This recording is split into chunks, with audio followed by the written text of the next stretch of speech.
Hi, I'm Mark Tensmeyer, and you're listening to Gospel Tangents. It's the best source for Mormon history, science, and theology. I'm Rick Bennett. There are many from the RLDS tradition who have claimed that Joseph Smith never practiced polygamy. Surprisingly, some modern LDS are starting to adopt this stance. We're going to talk about why we shouldn't believe polygamy skeptics' arguments, and we're going to go into some pretty big detail with attorney Mark Tensmeyer. He's a lawyer from San Antonio, and we're going to talk first about rules of evidence, and we'll even try to limit most of our evidence to just the stuff that was available before Joseph Smith died. So you won't want to miss this conversation. Check it out. I'd also like to thank our Patreon and subscribers on Gospel Tangents. Thank you so much for subscribing and making this possible. Please tell your friends and promote this as much as you can. I'd love to have to do this full time. Now back to our conversation. Welcome to Gospel Tangents. I'm excited to have a person who's certified in law to talk about rules of evidence. So could you go ahead and tell us who you are and where you're calling from? Oh, so I'm Mark Tensmeyer. I'm calling from San Antonio, Texas. And you are a lawyer by trade. I am, yes. And so you have a good grasp of law. Now I know Denver Snuffer is a lawyer as well. And so we kind of have a little bit of a difference of opinion on whether Joseph was a monogamist or a polygamist. And so I'm excited to have Mark on here. We're going to try to settle that and talk about some of the common arguments of the Joseph was a monogamous crowd. And I'm not going to claim to be unbiased on this, but I am going to try to be as fair as possible. So, and I think you are going to do the same thing, right, Mark? Right. I mean, I don't think anybody who approaches this is really unbiased, even if they might think they are. I think very few people, if anybody, is truly unbiased. But I mean, I like to think that people can come to conclusions based on evidence, regardless of whatever their personal bias might be. So, I mean, I have that much faith in the human intellect. All right. Well, good. Well, one of the things I'd like to start off with, especially given your law background, is let's talk a little bit about rules of evidence. I know in my previous interview, and I know there are a lot of people that love to email me and say, hey, you've never talked to somebody who believes Joseph was a monogamist, which number one is not true. I've talked to Denver. Yeah, you did. Jim Van Cannon. And so if you haven't seen those, go watch them and you can hear their arguments firsthand. Yeah. And I gave them a fair hearing. But I know in Denver's case, and I want to talk about him because he's a lawyer just like you, Mark. Right. Yeah. And one of the things that Denver said that I'd really like to question you on is Denver went to Michael Quinn and said, well, if we cut out all the evidence after Joseph Smith died, June 27, 1844, then there's not very much evidence that Joseph Smith was a polygamist, which personally I think if I was a defense lawyer, that's exactly what I would do. I'd try to throw out as much evidence, especially bad evidence that wasn't helping me as possible. And so so I think it's a great defense tactic. I don't know that a judge would necessarily buy that. So can you tell us about that? Yeah, well, I can speak to that. So first off, the rules of like the legal rules of evidence ought to be seen as in the context of a legal case. I mean, they don't necessarily apply to weighing and balancing evidence like in history or in any other situation in real life. And the law gives us a lot. We have laws that govern what kind of evidence can be considered, but the law doesn't give us a lot of direction on how to weigh and balance evidence, what kind of weight to give evidence. And so Denver Snuffer, he said that we ought to just cut off all evidence after Joseph Smith died. And I watched that interview, and he said you shouldn't you need to cut that off cut it off there because you can't use evidence of what a dead man said after he's dead. And so in the law, there's the hearsay evidence about how anything that was said outside of a courtroom setting is hearsay. But that applies to all oral communications. So since Joseph Smith is dead, everything he ever said or did pretty much is based on hearsay. So even Joseph Smith's denials that he was polygamist is based on hearsay. Yeah. I mean, it's hearsay. Important point there. Right. Well, because I mean, a lot of people. Well, I mean, this is really the core argument. Is they say, well, we need to have something that comes directly from Joseph. We need to have his thoughts on this, not what somebody else thought about him doing. That's one of the major points. And but what does that even mean? I mean, he's not here to tell us. So everything he said is hearsay. I mean, when you say, well, we have this from Joseph, these articles in the Times and Seasons. So we have newspaper articles that quote him, and I think we can be very confident that he actually said those things. But then there's other things too we can look at. I mean, to try to get at what he did.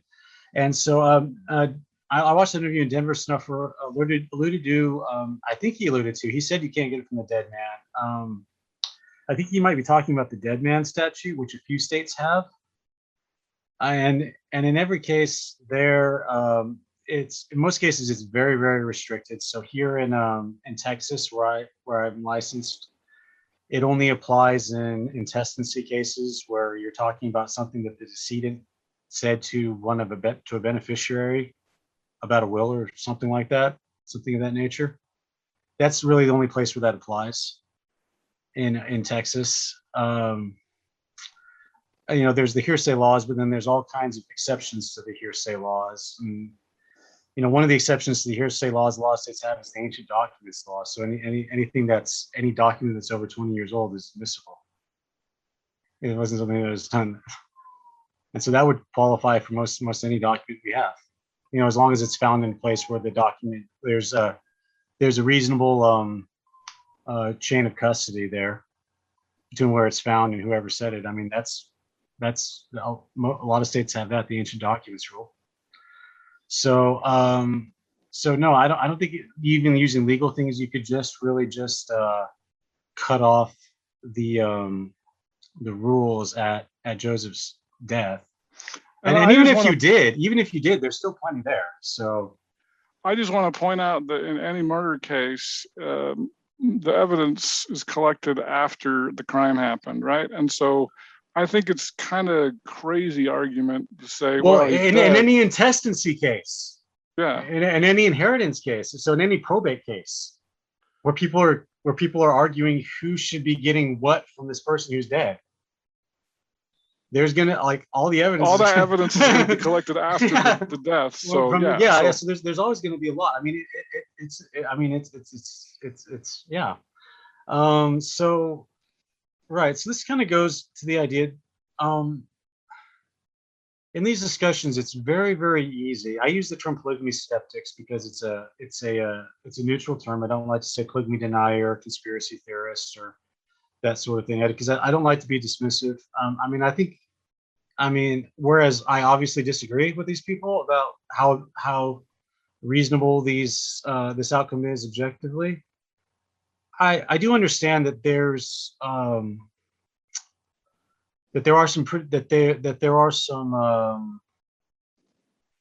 are aspects of this that your average person would find compelling. Your average person, if you went out there and showed them a lot of the arguments that Richard or Pamela Price or Denver Snuffer, or it's in the Joseph Smith monogamy paper, that they would find compelling. That I don't blame people for thinking that Joseph Smith was a monogamist. That said, I don't think that objectively it holds up. But I mean, the reason that I don't think that it's that I think that it's very reasonable that it's reasonable that people should think that should feel that is because polygamy is Joseph Smith's polygamy and Nauvoo polygamy is a very unusual situation. You have activity, but Nauvoo polygamy starts in, of course, there's Before you go there, Yeah. I want to talk about hearsay. What's considered hearsay? Because I know that's a great way to dismiss yeah. So if you want to talk arguments. about some of those things, yeah. So I mean, hearsay is anything you heard somebody else say. I mean, like that. So if it's used in the so in the legal sense, it's anything that's said outside of the courtroom. Anything said outside of the courtroom where the issue is being adjudicated. But when you usually say hearsay, it means anything that you heard somebody else say. So like so say for example, when Lorenzo Snow says, I talked to Joseph, he said he took my sister, Eliza R. Snow, as a wife. I mean, that's hearsay because he didn't actually see that. He doesn't know. I mean, he only knows because it was told him by Joseph. Now that might still be something you want to consider, but technically that would be hearsay. But you know, if you have any but of it could the be admissible in court, though, right? oh If yeah, well, yeah. I mean, Lorenzo Snow did testify to that in a deposition, which in the Temple Lot case, that all the evidence was taken by deposition. So he did testify to that, and I believe it was objected to. I mean, it's all done by deposition, but yeah. Was the objection sustained? Oh, there's no judge there. It's a deposition, and so how it works with the deposition is you have the lawyers from both sides there. They question the witness. If the witness says something that the one other lawyer doesn't like, they say objection this, and then it's up to the judge whether or not to keep that in the record. It really only matters if it's going to be a jury that reviews it, and so the judge can take that out so the jury doesn't see it. But I mean, if the judge is going to decide it, which was the case in the Temple Lot case, then I mean they're going to see it anyway. It doesn't really matter. But the theory there is the judge knows the rules of evidence, knows what to consider and what not to. So whereas if it were a live case where we were trying to decide if somebody committed adultery, which is against the law, or bigamy, which is against the law, and Wilford said that, would that be admissible in court? Or Lorenzo, yeah, it would be. It would. I said the wrong Snow. Well, yeah. So, yeah, I think it would be because there's hearsay and then there's exceptions to that. I think it would be because that would be illegal. I mean, there's it may or may not have been. It was arguably illegal, but it might have been. It might have been. But let's say, you know, somebody like Joseph Bates Noble, who testified in the Temple Lot case, who facilitated a plural marriage, he performed the ceremony. He approached Joseph. He said Joseph approached him about whether he would arrange for him to take his sister. He would take Joseph Bates Noble's sister-in-law, Louisa Beeman, as a plural wife, and so he did. He arranged that. He performed the ceremony. He testified too that he knows that they roomed together that night. He saw them go there, and they came out the next morning. So I mean, that's not hearsay. The parts about Joseph maybe approaching him, talking to him, maybe, but the parts about him performing a ceremony, absolutely not. I mean, you had in the Temple Lot case, you had 3 women who testified that they had been plural wives with them, and one of them really didn't want to answer the question, understandably, but the other 2 said positively that they had marital relations with him. That's not hearsay. So I think when a lot of the conversations I hear when people say, well, it's hearsay, I think what they really mean is we're not getting it from Joseph directly. And that's not hearsay. If that was the definition of hearsay, then the only person who would testify in any case, in any criminal case, would be the defendant. Yeah. If anybody, obviously going to deny anything, right? You could never get a conviction if you had to rely on confessions. Right. Right. And, and there are places in the world where that's basically how the criminal justice system works, but I don't think it's a great idea. And so, the idea there is either they confess or you have to get like hard forensic type evidence. And so, and again, that goes to the really some of the core issues with this and why people think this is because what people like a lot. I put out a few informal surveys among people who are skeptical that Joseph Smith was a polygamist, and I've asked a number, and the most consistent response I got back on any question about anything was people said that there needed to be hard physical evidence that Joseph Smith was a polygamist before we could believe that he was. And I'm not really She's a child, right? Yeah, and you know, and of course the thing is if we had DNA evidence of a child, and so in the absence of that kind of thing, what we're left to is we have testimonial evidence, and there's conflicting testimonial evidence, right? I mean, you have all those newspaper articles or public denials that Joseph made. You know, when he shortly before he died, he said, you know, I will prove all the people who have charged me with plurality of wives as perjurers. You know, what a thing it is to be accused of having 7 wives, and when I can only find one. I mean, you have all kinds of stuff like that. You have Emma's denials. I mean, one of the usually a lot of the counters that people that are coming at this from a more of an academic mainstream perspective says is, well, you're calling a lot of these women liars. You're calling, you know, Eliza Snow. You're calling Lucy Walker. There's Lucy Walker, Melissa Lott, and Emily Partridge that testified in the Temple Lock case. You're calling them liars, but the counter that the polygamy skeptic will take is, well, you're calling Emma a liar. I mean, that's another woman that you're calling a liar. Mm-hmm. And so, I mean, you can start to see that, and you know,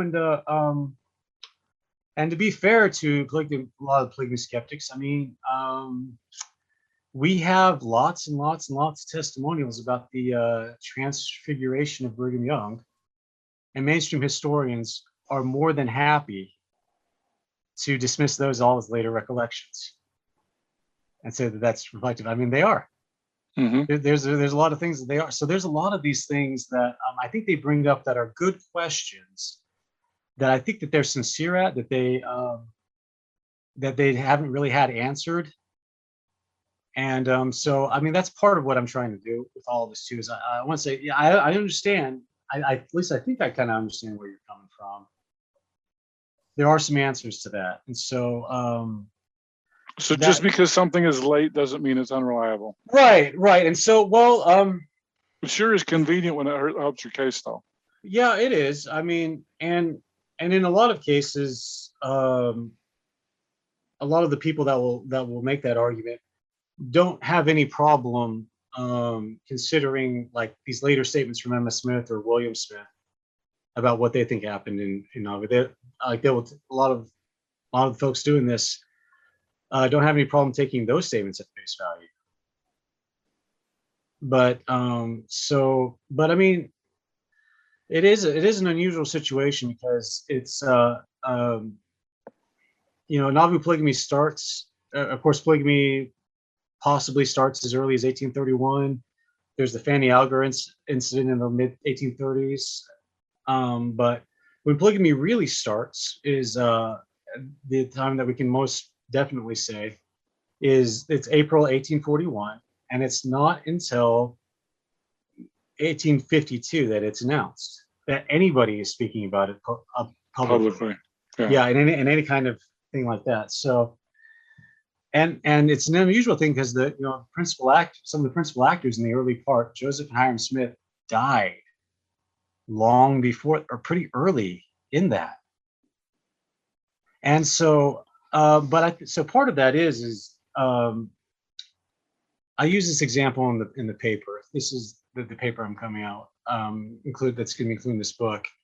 Is Alexander Hale Smith, who's Joseph Smith's son, makes this argument. He says, I would much rather take the words of Joseph and Hyrum, and he's referring to, and he quotes a lot of things in the Times and Seasons that have been published in the Nauvoo newspaper, than I would over these old wives' tales we have heard of late. And so he says that too. He says, well, we have their words, and so that should carry more, that's contemporary, that's from them, that should carry more weight than these later recollections from these from the Utah Mormons. But then he also goes on about how he quotes at length many of the statements from like Parley Pratt or John Taylor denying that they were practicing polygamy when clearly they were, and when they later admitted that they had been all along. And so for him, it just is not possible that that's exactly what his father was doing as well. He says, no, he says Joseph and Hyrum wouldn't do that. They went to, they braved prison, rather than deny the truth. Well, so did Parley Pratt. I mean, he went to prison when they did too, and was in prison for longer than they were.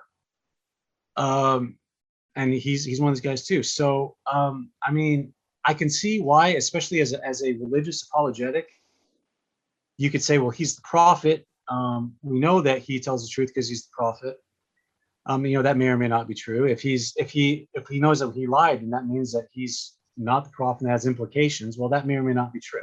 I think that's an important discussion, but it's irrelevant to whether or not it actually happened. We can talk about implications after we establish facts. And so he doesn't. So there's that. So so because this is an unusual situation. Well, let me just throw in something here really quick. Right. Okay. Polygamy was obviously against the law. So yeah. Wouldn't it make sense for anybody who's breaking the law, whether they're robbing a bank or killing somebody or doing polygamy or adultery or whatever, to hide evidence? Wouldn't that be just human nature? I think it would be, and I think there were much bigger things than the law going on too. I mean, you got to remember in Nauvoo, 1837, there's a massive internal apostasy, including many high levels of the church, that just escalates and causes more external problems, and they have to leave Kirtland. They have to leave behind the temple. 1837, the very next year, the same thing happens in Missouri. And you know, they finally have a place that's really is the Saints' own. They have a chartered area, a city that they basically founded, and they want to build the temple. They want to have the church sustain, and they want to do missionary work and bring more people in. And that's really just not going to happen with polygamy. I think had Joseph been public about polygamy, then I think there would have been massive fallout. I don't think the temple would have ever gotten anywhere close to being finished. So that's I think that's part of why he did it in secret. So I mean, it's if it depends if you're looking at so Joseph, it should be natural to expect secrecy. Yeah, I think it should be. I mean, if you're looking at Joseph Smith from more of a sympathetic, from your more sincere perspective, you could look at it like he was using consequentialist morality. He thought that it was important that he implement this celestial marriage while also doing these other things, and that's how he decided to do it. We may disagree with the ethics of that, but it is understandable that he did it that way. And so, I mean, if you're looking at it, I mean, Nauvoo polygamy and Joseph Smith's polygamy is a messy topic. I mean, there's really no way to look at it in a way that's completely sanitizes all of it. You just, I mean, yeah, you look at it for what it is and such. And so I think that's it. I don't really know. It's an interesting question of what his game plan was. Was he planning on going public with it at some point? I mean, I don't really know. When Joseph Bates Noble he's the one that facilitates that first sealing of marriage to Louisa Beeman, and he says that Joseph told him, "Here, I'm putting my life in your hands. I'm asking you not to betray me to my enemies by asking you to do this." Was that going to be forever? I don't know. I mean, they certainly could have gone public with it a lot earlier than they did in Utah.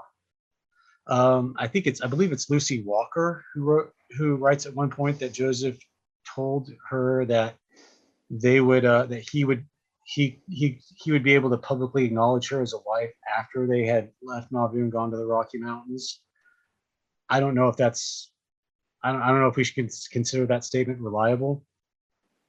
But I think part of what he did is he wanted to introduce it slowly into trusted people, and that by doing it that way, by introducing it to trusted people like the Quorum of the 12, like some of his close friends that weren't particularly, high in the hierarchy, like say Joseph Bates Noble, that by introducing it to them and having them doing it, he would make it would be easier for the church to accept it.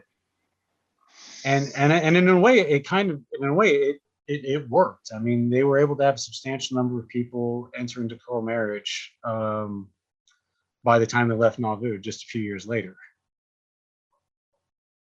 So in a way, that way did work, and it also stretched out the whatever fallout they had. I mean, of course, there was fallout. So so if it's secret, yeah, the real question is what kind of evidence should you reasonably expect in a scenario like that? If you knew it was secret. If you know something is a secret, and so something where they're not admitting it, or the people involved are denying it openly, and in many polygamy cases, skeptics should at least acknowledge that, okay, if I think so. I this think did so. happen, it was secret. If you're going to look at the contemporary evidence of Joseph Smith's polygamy and say that's deficient, I'm expecting more than that.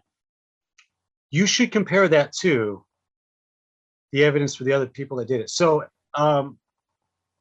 you know, of course, the person we most closely associate with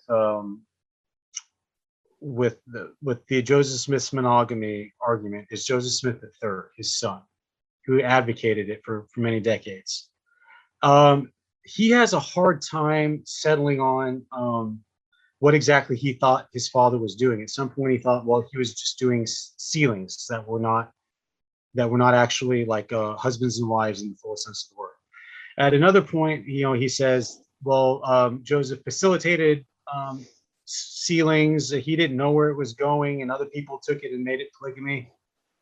And he didn't find out about it until it was too late to do anything. He says that at another point.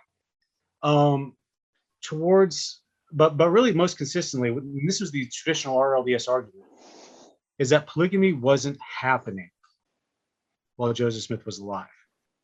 John Bennett sort of did his thing there, but I mean, in terms of polygamy happening within the leadership of the church, it wasn't happening while Joseph Smith was alive. So not Joseph, not Brigham, not Hyrum. That's my understanding of it is really that's what it is. And so the argument they have, there's a book that was written in 1900. That's the most comprehensive book on the RLDS part of it. Narrative. It's written by a man by the name of Willard Smith, who's not a relation to the Smith family, but it's the most comprehensive thing that I think. And what he argues is, and I think this is reflective of the other things. He just put it all together. He put it together where a lot of those made the argument is that Brigham Young starts polygamy. He marries these women. He and Heber C. Kimball and others marry these women in the Nauvoo temple. They seal these women to Joseph for eternity, themselves for time. And then later, to legitimize polygamy, they influence these women, or maybe these women want to do it just because they want to support it anyway, to say that they were married to Joseph while he was alive. So that's the argument they use. As time goes on and more contemporary evidence comes to light, there's things like the expositor. Joseph Smith III hardly ever mentions the expositor, and I don't think he really even knows the content of it. He was just a young boy then, right? Oh, he was. He talked in the Temple Lock case in his deposition. He was asked about the expositor, and he remembered it being destroyed. He remembered hearing about it being destroyed, but he was asked, "Did you ever see any? Did you ever see it?" And he said, "Well, I saw a portion of it. I saw an excerpt from a long time ago, but I hadn't actually seen it again until now." And I read a letter from I got a bunch of transcripts of his letters from the Community of Christ archives, and he said that he didn't think William Law really had or that William Law's statements were all, because he had heard about William Law's statements to the Salt Lake Tribune that were done in the 1880s, and he said he didn't think that William Law really had known anything or had said anything before that. I mean, so as time goes on, there's the Apostle Paul Hansen from the RLDS Church in the 1920s really looked out for a lot of documents, and he found a lot of really great stuff that didn't come from Brighamites about Joseph Smith and polygamy. A lot of it was contemporary. Oh. And I love reading his letters because he says, "I'm not really ready to say that Joseph Smith was a polygamist, but there's a lot of evidence here that I really don't know how to explain." So he was the B.H. Roberts of the RLDS church, huh? He was private about it. I love his stuff too. He said we have it in here. He said we don't need to go shout this from the rooftops. Is one of the things he said. But if anybody asks us about it, we shouldn't. And he said the other thing he says, we shouldn't be afraid of our own minds. We shouldn't be afraid to embrace the truth, if that's what the truth is.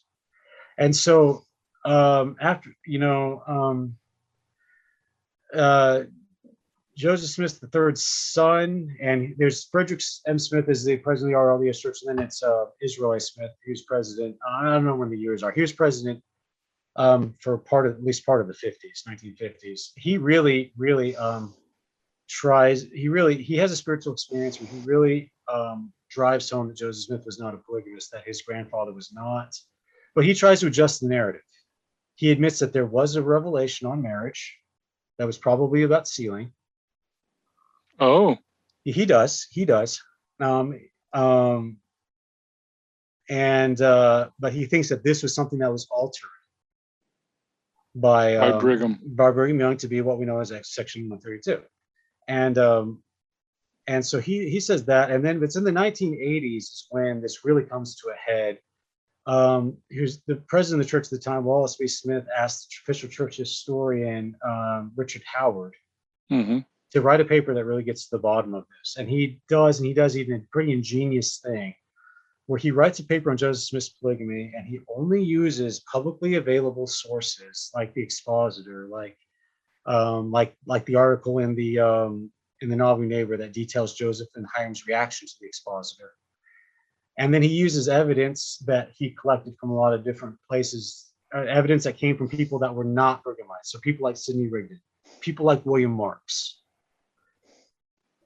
And he makes the case from that Joseph Smith was a polygamist.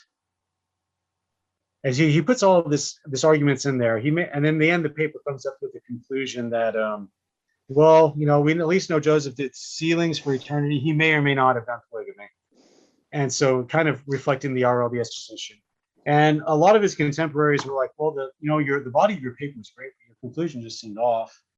And a lot of people suspected that maybe that was like an editorial mandate, because this was originally supposed to be published in more in official channels in the RLDS Church. And finally they said, well, just publish it in the John Whitmer journal. Well, that's interesting. Yeah. And so a lot of people suspected it was an editorial mandate. And Newell Brinkhurst wrote an article about that was in part of the Persistence of Polygamy series. And he interviewed Richard Howard. Richard Howard's still alive. He still does interviews and stuff here. He's still alive, I think. He is. Yeah, you ought to get him. I knew. I do need to get him on. And he confirmed that was true. That there was editorials about that. He had some editorial oversight from committees, and so it was a compromise. He has since gone on record and a lot of other things about Joseph Smith being a polygamist. And so that really, from that point on, what really, when I read Paul Hansen's letters and I read that says that it completely destroys the myth that polygamy wasn't happening when Joseph Smith was alive. That the idea, Emma Smith tells Joseph Smith III asked his mother in that last interview, the famous last interview, was there anything like the polygamy revelation? She says, no, I didn't hear anything of that nature. Well, the Expositor explains the revelation pretty clearly. Right. Joseph and Hyrum give a partial admission to it in the Nauvoo Neighbor, the article published there. So she's not forthcoming there about that. But you can see kind of why Joseph Smith III may have settled on that. Because the other thing is, if polygamy is not happening while Joseph's alive, then you can't really blame him with it. And you also can't blame him with being negligent and allowing it to happen. And so, so Paul Hansen's, his letters say it was clearly happening. It clearly was. And that's some of the things. And so they then, so from that point on, the RLDS Church as an institution drops the issue. This is about 1980, you say? Yeah, this is 1983. They drop the issue. They say, Wallace B. Smith adopts this thing where he says, I'm not going to, where he publicly, he says, I'm agnostic about it, but it's not an issue we're going to pursue. So they drop the issue there. It doesn't become their official position, and it still is not. What they'll say now is that they don't have official positions on historical issues. Oh, really? Because I know President Stephen Vesey has Oh talked yeah. about that. Oh yeah, yeah. As has yeah. And he's the current president. Yeah. Oh, the church leadership will say it all the time, and yeah, But that's not official. The president's not an official. As did Grant McMurray. Oh wow. As did Grant McMurray, and there have been books that have come out that have been done by Herald House, which is their official publishing house that I've talked to. So, but it's still not the official position of the church. You got to understand the community of Christ. The community of Christ gives a lot of leeway for diversity on that. It's not. It's they say we we're open to people doing that. And I know several people, or at least acquainted with several people in the community of Christ. Some of them very liberal members of the community of Christ that believe that he wasn't a polygamist. And really? Yeah. I mean, it's still believed in the community. There's still community of Christ people that have, and so that's where that's at. And but the reaction to that's the interesting thing. So soon after that is when Richard Price, he writes it was a paid advertisement. It was a full page thing in the local newspaper in Independence, where he outlines his response to that. And so, the Prices, Richard and Pamela Price, have been working on it for a long time. And whenever we talk about things like this, it gets, like I've kind of alluded to, we get into the us versus them. I mean, I think the world of Richard and Pamela Price.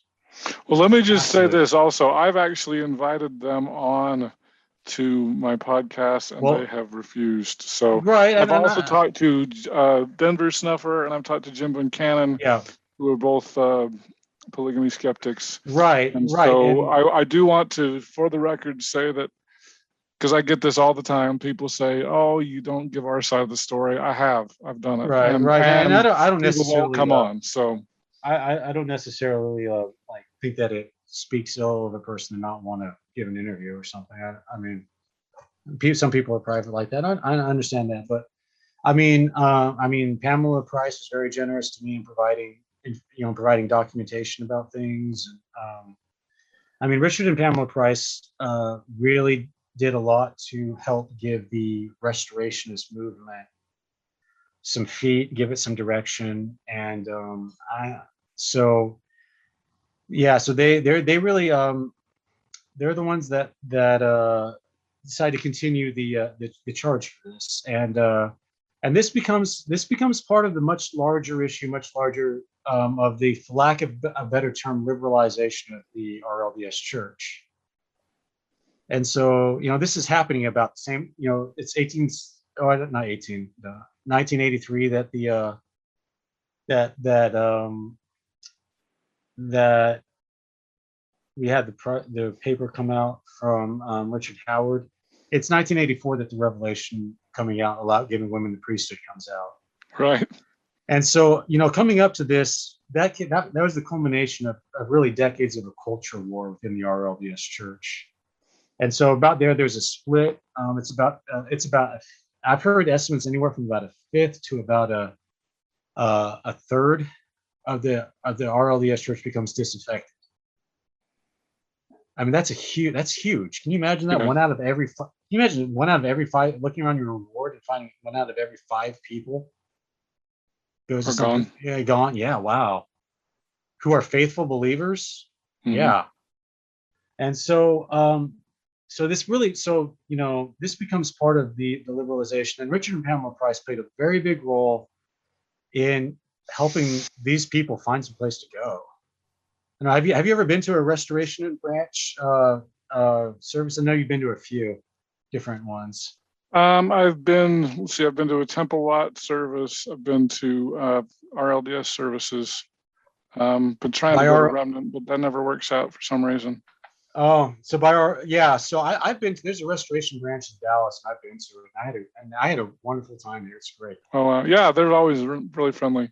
Yeah, I mean, it really was great, and I can very easily see why people that go there wouldn't feel would feel like the community of Christ, what's now known as the community of Christ, sort of left them out. I mean, that's a much bigger issue, not sure the thing. Bill Russell's writing a book about that.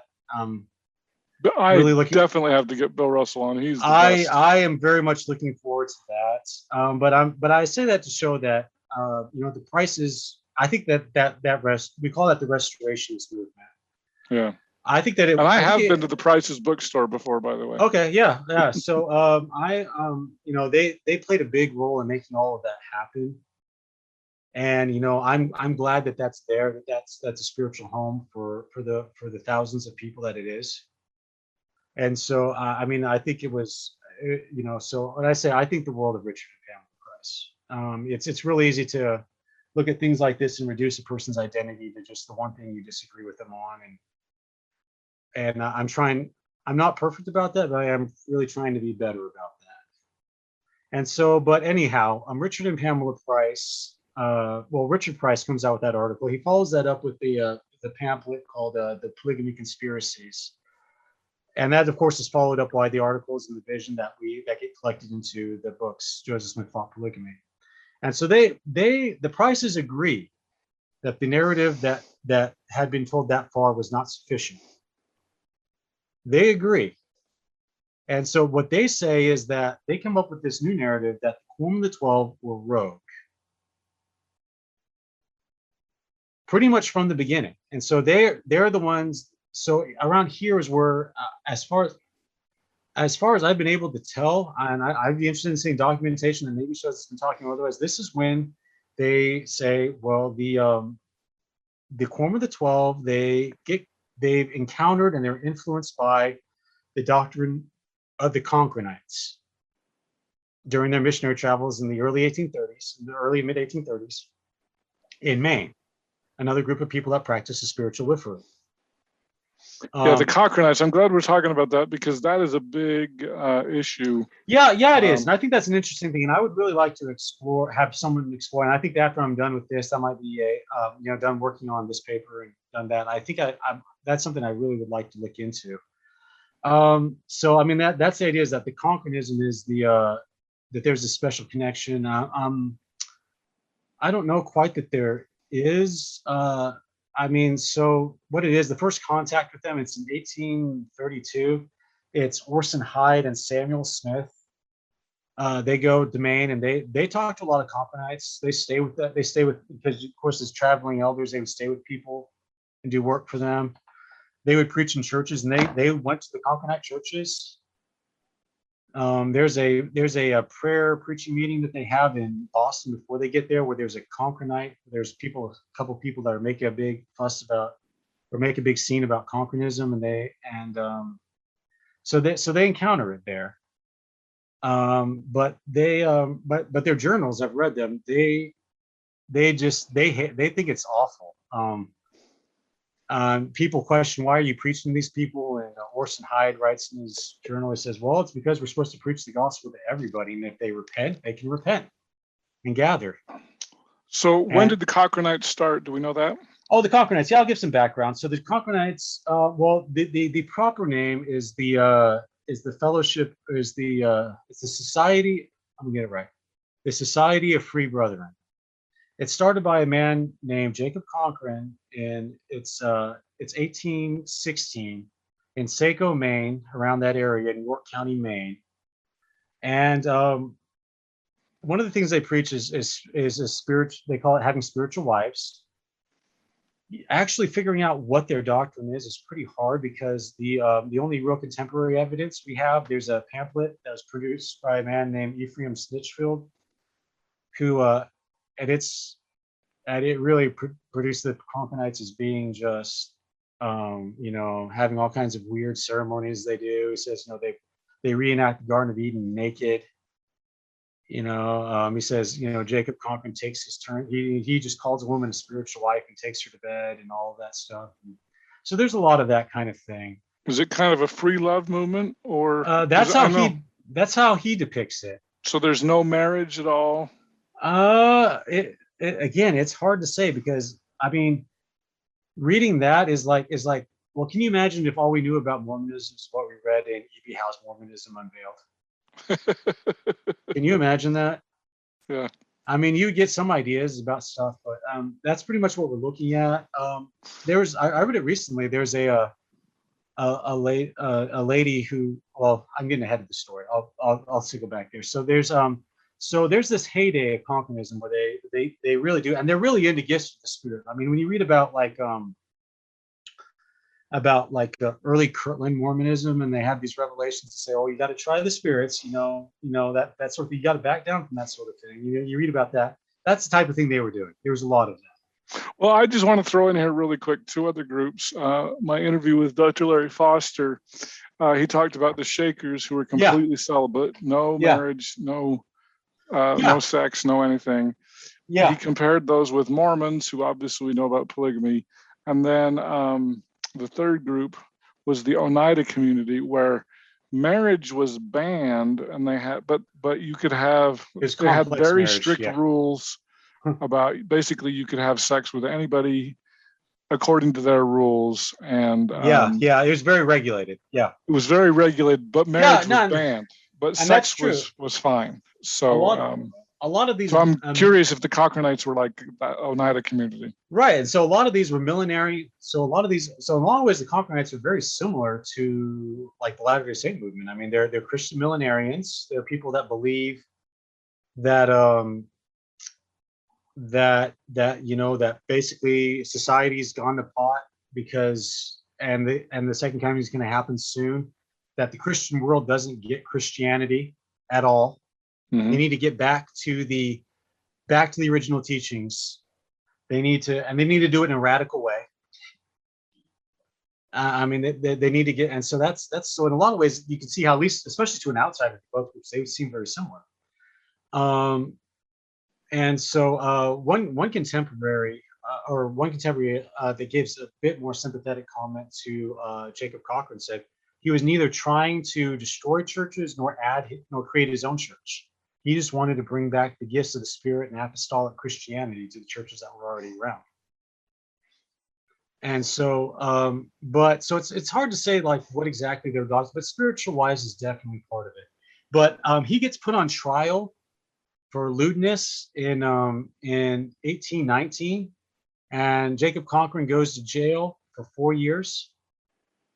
And during that time, the movement kind of falls apart. A lot of these very charismatic movements, they fall apart when their leader is no longer available. Charismatic movements are surrounded around one person. It happens a lot. People thought that was going to happen to Mormonism, and it didn't. But right. But yeah. But for a lot of these, especially these smaller groups that they don't have then that's what happens, and it did. And so what happened is that there's a couple of groups that still held congregations up into through the I don't know, for the next few decades. Jacob Cochran gets out of prison, and he doesn't really lead a church anymore, even the churches that still kind of believe his doctrine. He has a group that he wants to go settle in New York, and they go. I haven't really heard what really happened with that. And so that's pretty much it. So the Cocharanites only lasted for a decade. Is that what you're saying? They have their heyday is only about 3 years long, and then they're around 1816 to 1819. So this predates. Yeah, I think they're around into there's remnant groups that are around into the 1840s in the area, but nowhere near to the same size. And okay. And it's interesting. Is one of the things that the two elders say a lot is that the area is just totally turned off to like gifts of the Spirit type things or any of those things that like Mormonism is, to like Revelation. So like speaking in tongues and that kind of thing. Oh yeah, they're completely turned off to that. They don't want to have anything to do with that. And so anyhow, so that's I mean that's the Cocharanites, and I think that maybe some of those ideas might have influenced what we see in Mormonism, but I think the case is very circumstantial. So, I mean, again, Samuel Smith and Orson Hyde only uniformly say that they were absolutely appalled by it. So the idea is Samuel Smith and Orson Hyde, is that what you said? Yeah. They're the ones who introduced polygamy to everybody? Well, they think that. So the idea is that, so they baptized, I think, like 6 or 7 people. I don't know if we can really definitively say any of those people were Cocharanites. In Maine? Yeah, but it's with... Throughout, really, it's the person that really does a lot of the work there. It's oh, what's his name? One of the apostles who, it'll come to me in a minute. It's one of the apostles who apostatizes during the 1837 deal in Kirtland. McClellan, Marsh. No, it's not Marsh. Patton, It's not one of no. the Johnson brothers. It'll come to me in a minute. So he's the one that does. He's the one that does most of the baptize. He baptizes like a lot of the people there. And I've read we don't have his journal because he leaves the church, but we do have his companion's journal, and I've looked through it. He never mentions the Cocharanites. He never does, and I think part of that was because they were doing a lot of their work in Seco, whereas a lot of the remnant groups were actually in some of the surrounding villages. And so anyhow, so they get a congregation, they get a branch of about 60 people, which is a good sized branch. And so they're around, and so the argument and the majority of the Quorum of the 12 go to a conference there in 1835. And so the idea is that they think that there's influence there, that somehow the apostles picked it up. I think the case is pretty circumstantial. I mean, one of the arguments is that there's a lot of similarity in terminology, like spiritual lives and things like that. And to the extent that that's true, I don't think that speaks to an influence directly to the Quorum of the 12 specifically, because I mean, Joseph Smith had plenty of exposure to this too. His brother-in-law, Arthur Milliken, was born and raised there at Saco, Maine. So he actually has two members of his family, of his two siblings, that marry people from that area. The other one is Don Carlos's wife, Agnes Colbreth. She's from that area too, and she gets baptized by Orson Hyde and Samuel Smith on that mission. And she's living in Boston. Her parents still live in the area, and they visit her parents while they're up there. And so, I mean, so there's this. I mean, there's lots of places he could have been influenced by that. I mean, so Joseph. Well, that's funny because that timeline is roughly Fanny Alger. It's a bit before, yeah. I guess roughly. So maybe it does. It's interesting. So his sister Lucy and her husband Arthur Milliken, they actually go back to Saco in the Nauvoo period. Their son Don Carlos Smith Milliken was born there. So, I mean, there's a lot of connections there. I mean, and of course Joseph's brother Samuel was in that mission too. So he has a lot of people in his family that know about this and stuff too. So, I mean, my point is if you're going to argue based on circumstantial evidence, it's pretty weak. Then, I mean, you can look at circumstantial evidence and connections to a lot of other places too. Another one that Richard and Pamela Price said was that there's Augusta Cobb, who's Brigham Young's second pearl wife. She gets baptized by Samuel and Orson in that mission in Boston before they go to Saco. But it's a day or two after that they baptized her that there's that incident in Boston where there was those Coccharanite people espousing Coccharanite doctrine in a meeting that they had. And so they say, well, that means that she was a person that was well acquainted with Coccharanism. Yeah, I really don't see that really being a connection. I mean, again, Agnes Colbreth is also in that same group that gets baptized, and she's actually from that area, and she actually becomes a plural wife of Joseph Smith.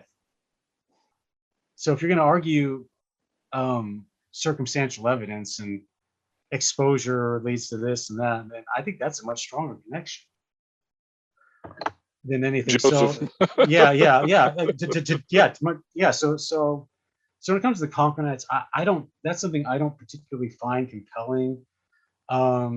There's another thing they say as well, the apostles did foot washing in England. I mean, you even have William Clayton, who never had been there, so they must have picked up that, and foot washing is something Cocharanites did. Foot washing is a very common Christian practice. Right. There's a lot of groups that do it. It's in the Bible. I mean, yeah.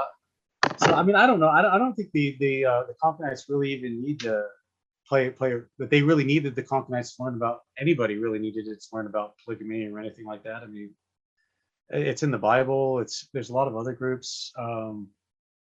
as a, I mean, the term spiritual wife was widely used at the time. It wasn't something that they had an exclusive thing on. So yeah, that's something I really don't think there's a lot of merit to. So, but I mean, I would be interested in having to exploring that a little bit more. I mean, there's like, there were a lot of converts to it, but I sat down and actually looked to see what converts from Communism came into the church and actually gathered. And what I found is that there's a lot of RLDS members that came from that area. I don't know if they were ever Cocharanites. There's a lot. Josiah Butterfield, who was in the High Council in Kirtland, he's one. He's from that area. There's quite a few of the Milliken families. There's Millikens that are distant relatives to Arthur, their cousins or something, that stayed in Kirtland and then affiliated with the RLDS church. So there's actually quite a few. So that would be some strikes against it, right? Yeah. And and the biggest thing I think too is I really haven't found any sources about anybody who actually knew the Quorum of the 12, who actually knew the Cocharanites, who made that connection. Mm-hmm. It's not really until the night. I think it's towards the late 1800s that people start making the argument. Oh, there's a connection, and when they make the argument, they connect Joseph Smith. They connect it to Joseph Smith. They're not saying it's the Quorum of the 12. That's a rogue unit. And so anyhow, so that's about basically the Prices use that argument. They say that they start experimenting with polygamy in England, and then when they come back to Nauvoo, they're doing it behind Joseph's back. After he dies, then they, when they assume control of the church, that's when they put polygamy in the base. So they're not saying what Joseph Smith III said that it happened after. It's not the traditional RLDS position. This is a new position. And so, and that really becomes the basis for a lot of the arguments. Now, that's the narrative that you hear most commonly today. Mm-hmm. And so Denver Snuffer, so with the rise of the remnant movement, Denver Snuffer, and a lot of the, I use the term neo-primitivists, people that are, that come, I don't know if that's going to catch on. I don't know if they like that term. I've also the term neo-fundamentalists. It's, people like Denver Snuffer that have, that come from an LDS, Utah-based LDS background. I use the term LDS here in contrast and comparing, opposed to other Restoration churches, because we are talking about other Restoration churches that have become disillusioned with the current day church, they believe, and the Utah era church as well. They believe that we ought to get back to what they see as the pure form of Mormonism taught by Joseph Smith, and part of that involves taking polygamy out of the picture, right? And so, and that group's they're a little bit different. Now I've never heard from whatever I've read from Denver Snuffer, I've never heard him refer to the Cocharanites or really say that the Quorum of the 12 was rogue. Yeah, I don't know that he has. He didn't say that in your interview with him, and the papers and things from him, I haven't heard him say that. But there are a lot of people associated with the remnant that do. And Denver does say that he puts it all on Brigham, nothing on Joseph. Well, and Denver Snuffer says something that's interesting, different. And so Joseph Smith III kind of played with this idea. He later said, no, this isn't what happened. I don't think this is what happened now. But the idea that that Joseph did do sealings.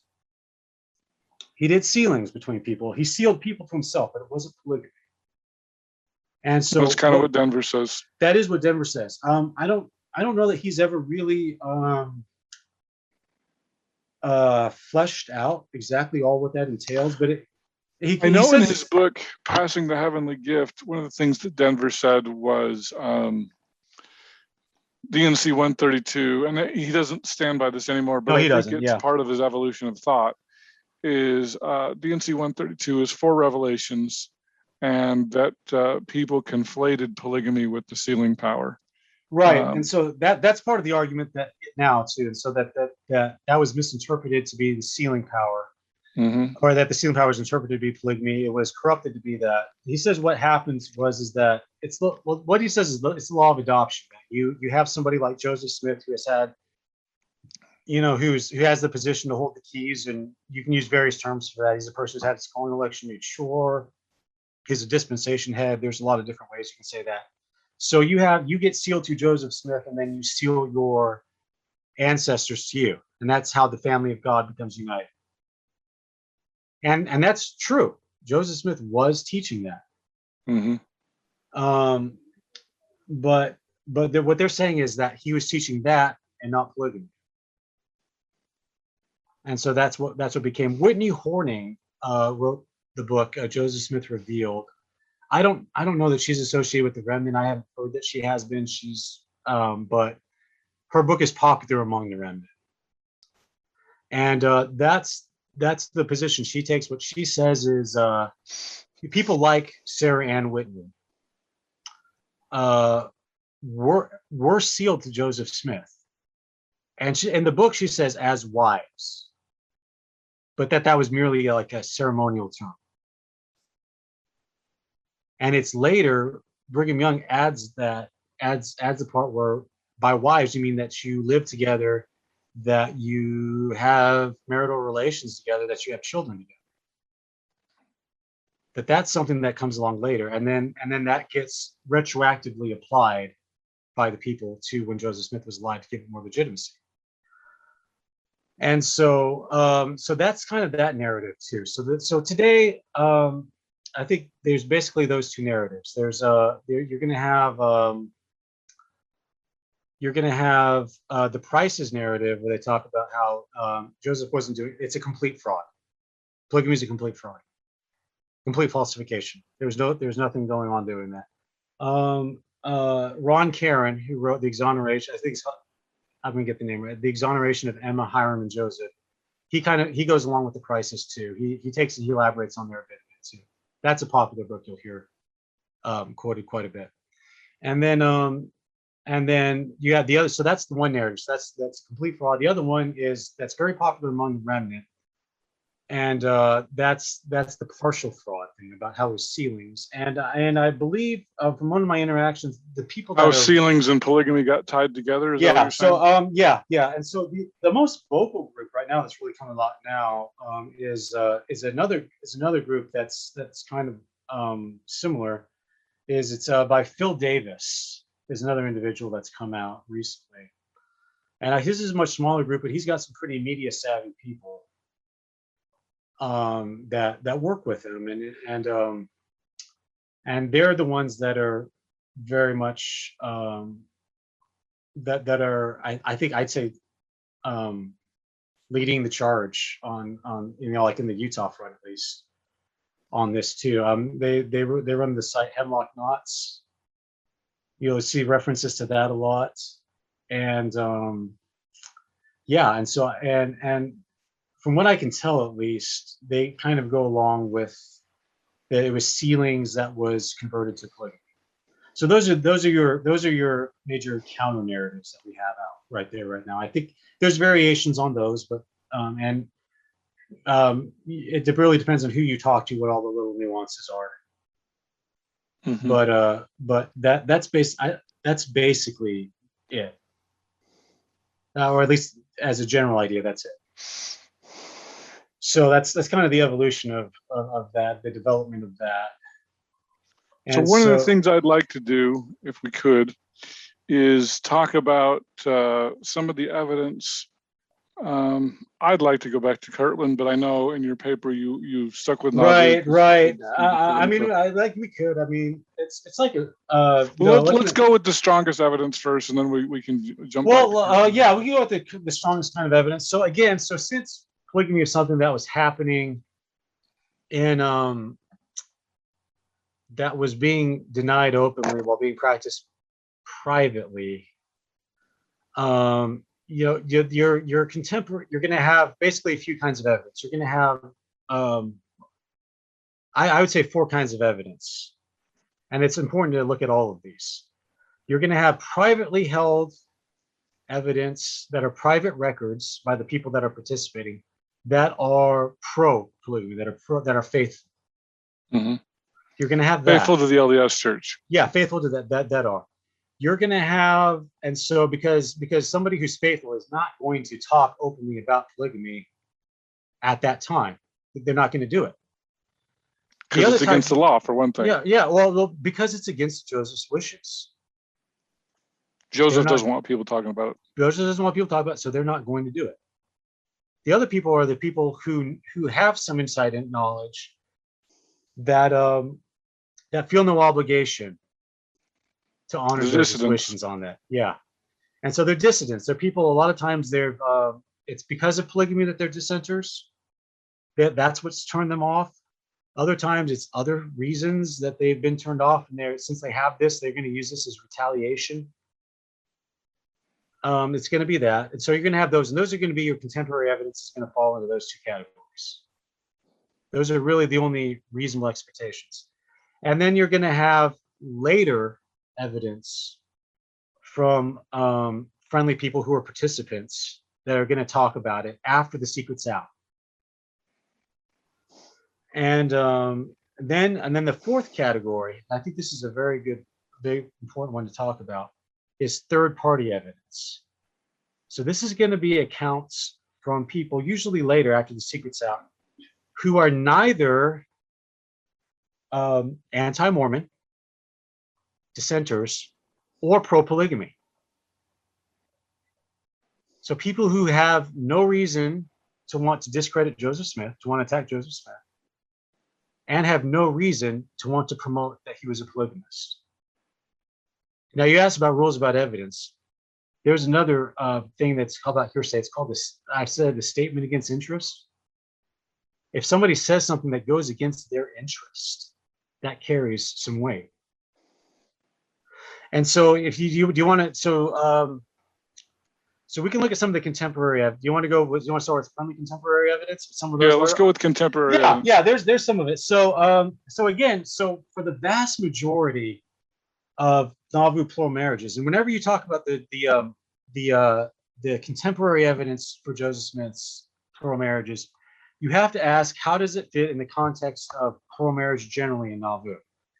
In other words, is Joseph Smith's as the evidence for Joseph Smith's plural marriages, is it more or less than it is the other plural marriages that happened at the time? And really, for the vast majority of plural marriages that happened in Nauvoo, the first time it's ever on paper, ever gets put to paper, is when the temple was operational, when they started doing sealings in the Nauvoo temple in January and February 1846. Now, this is after Joseph's died. So even a lot of Brigham Young, like Lucy Decker, who's Brigham Young's first plural wife, that's the first time we see it on paper. That him and Lucy Decker, even though they have a child by this point, that's the first time we've seen it on paper. And we don't get the date when they were actually sealed in 1842 until the 1869 affidavits, when Lucy Decker wrote an affidavit saying that she was sealed to Brigham Young in 1842. That's the first time we get the dates about when it happens. So that kind of gives you an idea about how I don't think Joseph Smith's plural marriages are less documented than the other ones, or less documented than the other ones would be had those participants also died early in the game. You know, you say if you were to cut off the evidence that Brigham Young was a polygamist in June 27th, 1844, you'd have much the same thing, even though he clearly was. And at this point, nobody's really arguing that he wasn't. Right. Brigham was a denier up until then. Right. Nobody's really arguing that he doesn't. And so that's the thing is a lot of these using these denials as being really dispositive, prima facie evidence, that becomes less weighty once you've established that polygamy was happening in secret. Mm-hmm. And so with that, so I think some of the things that we look at, we'll see. I mean, one of the big things, of course, is there's Joseph Kingsbury's copy of the Revelation that Joseph Smith dictated to William Clayton. There's William Clayton's journal is a huge thing that details a lot of Joseph Smith's plural marriage. I mean, you'd have to argue that was falsified to say that to discount that.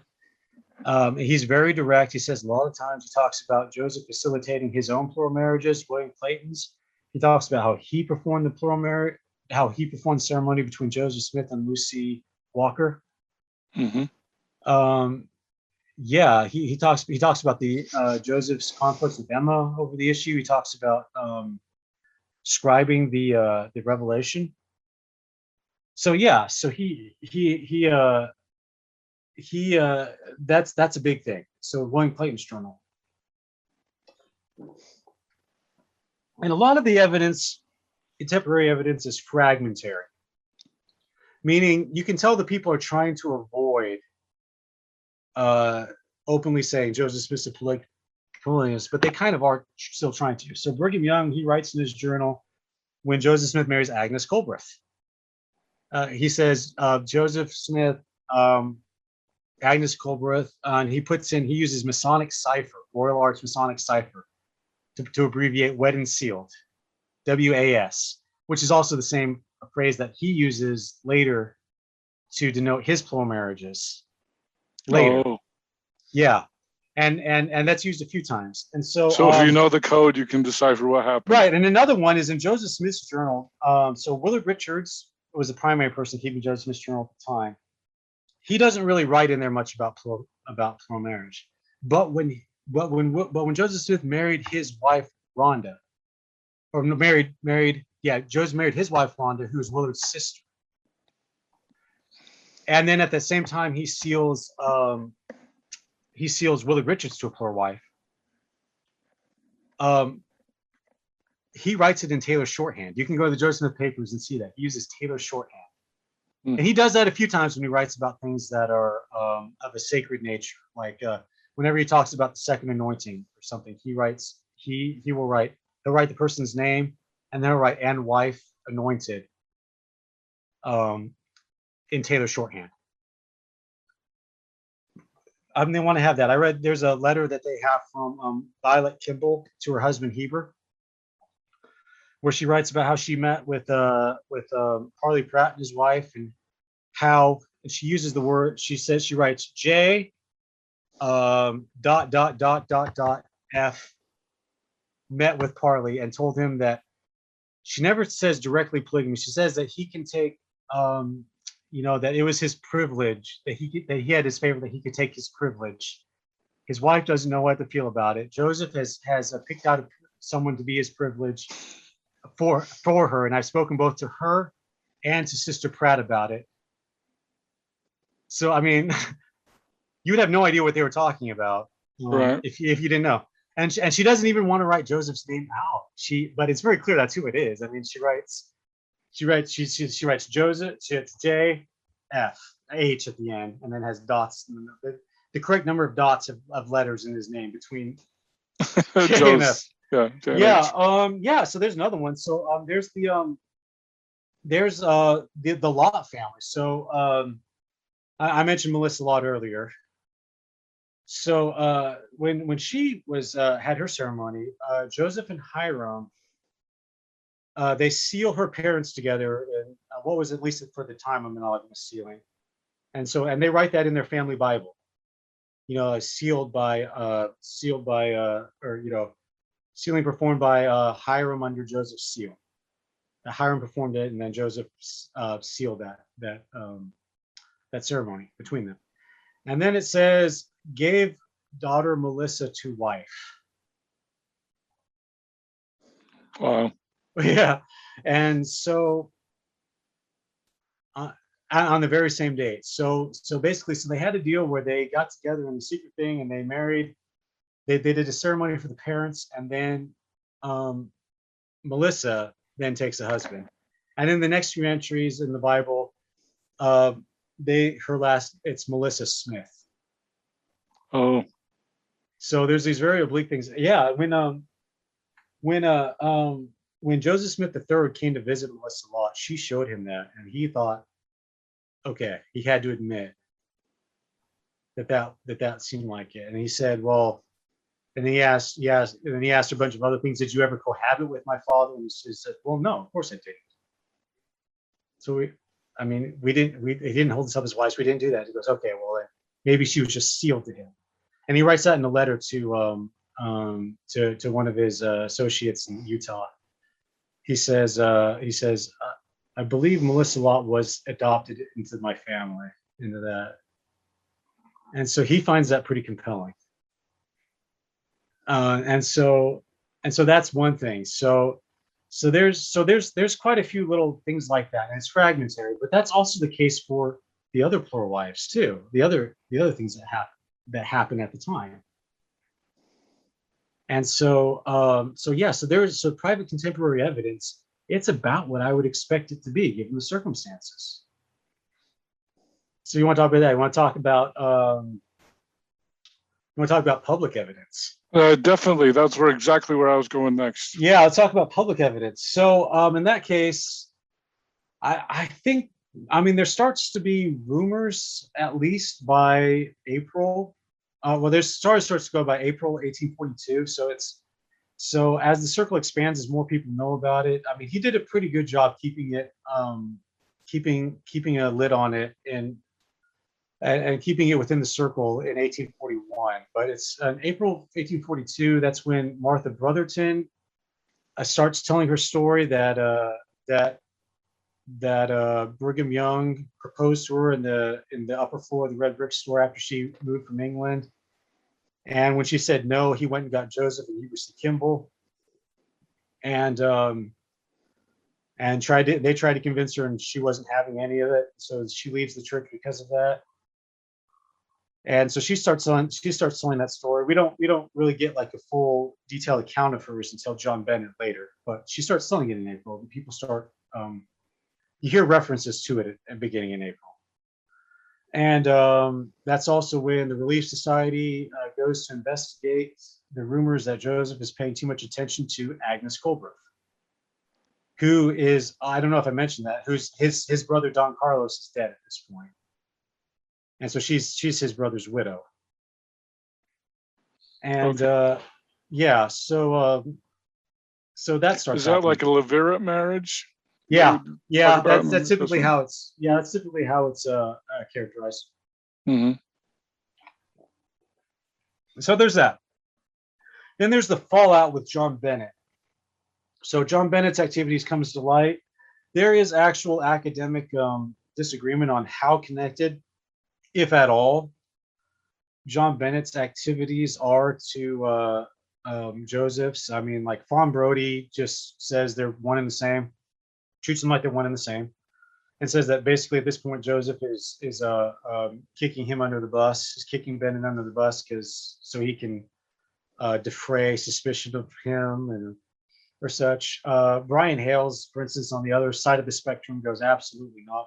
Bennett's no way connected in any way. I think kind of the majority opinion, and these are places like, if you like Gary Begara's or papers on it. He's written some excellent papers on this. Has said, well, Bennett has some inside knowledge.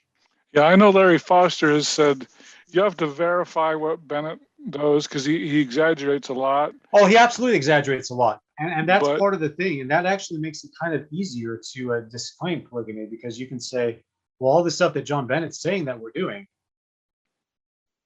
we're not doing, and you are technically telling the truth. Brian Hales wrote a wonderful paper about that. I think it's called 19 Denials, where he goes through the context of each one. And he says it's to the extent possible, they were trying to tell the truth.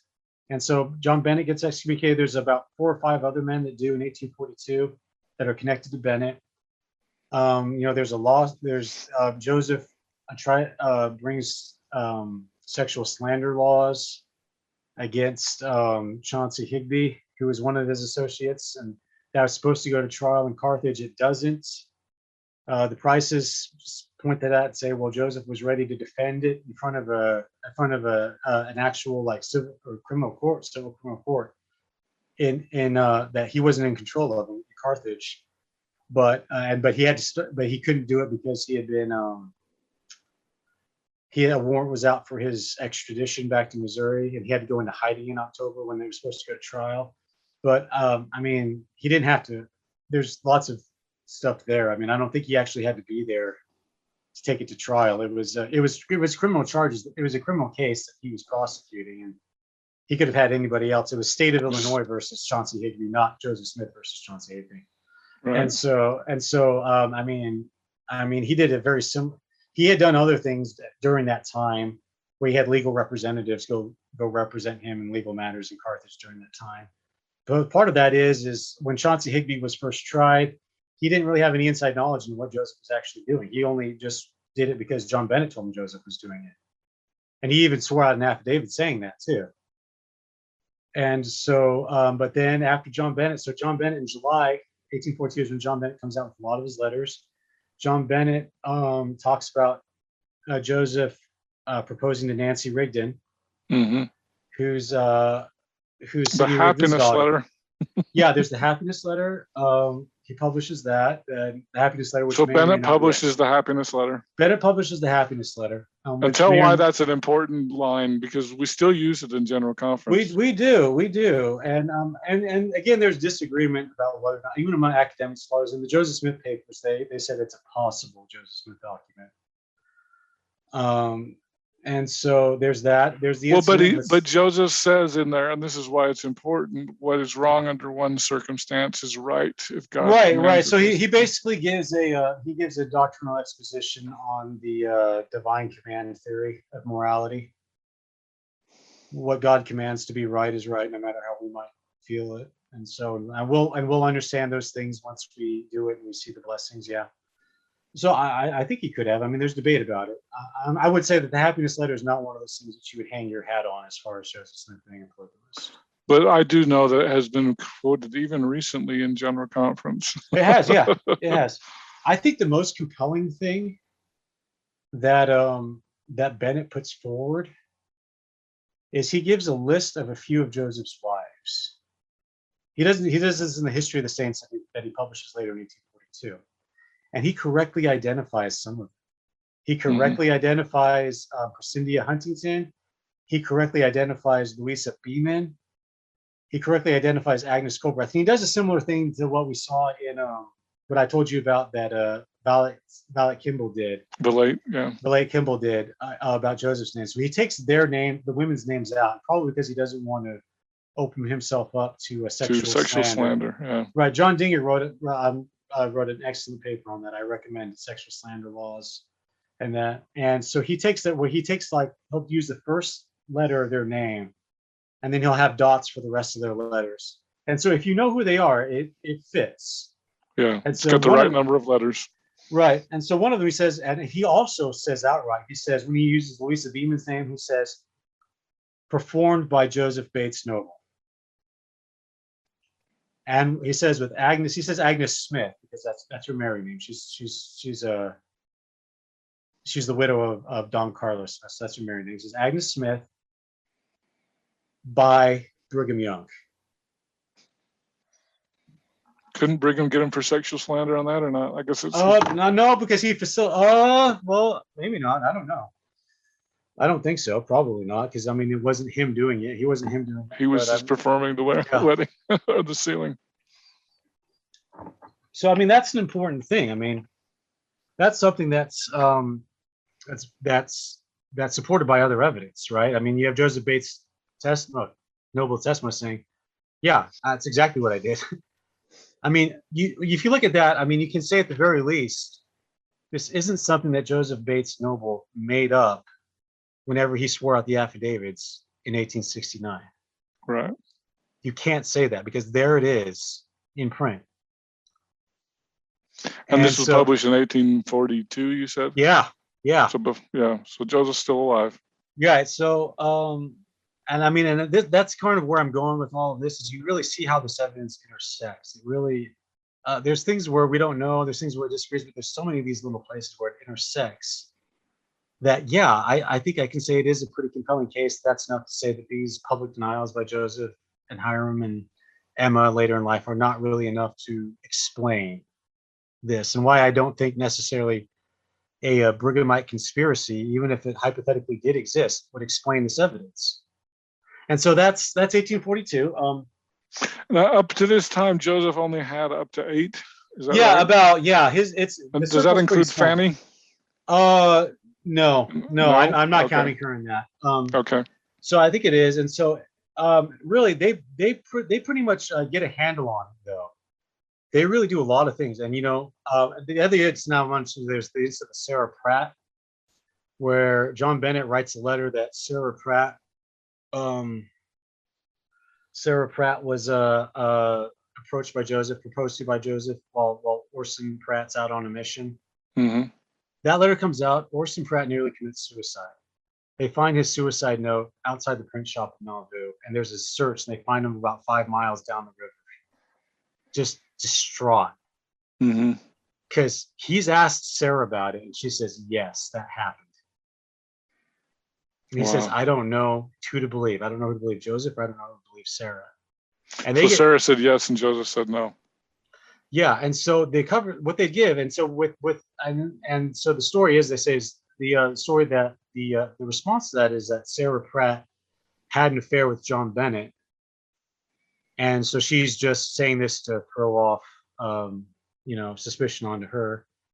I don't know, maybe she did have. She's got suspicion either way. Yeah. And so, well, I mean, you can kind of go back to see. You can see how a lot of these things, if you look at a lot of these public incidents in isolation, you can see how they could go either way. And so when I said that, I think that polygamy skeptics, like, I can see where they're coming from. If you look at a lot of these public situations, you can see how they could go either way. Like I said, the Chauncey Higby case, when I noticed that, when I said about the court, like, what was happening there? Did Joseph drop the case because Chauncey Higby then subpoenas Nancy Reagan and Sarah Pratt, and they're going to come testify in Carthage, and Joseph doesn't want that to happen?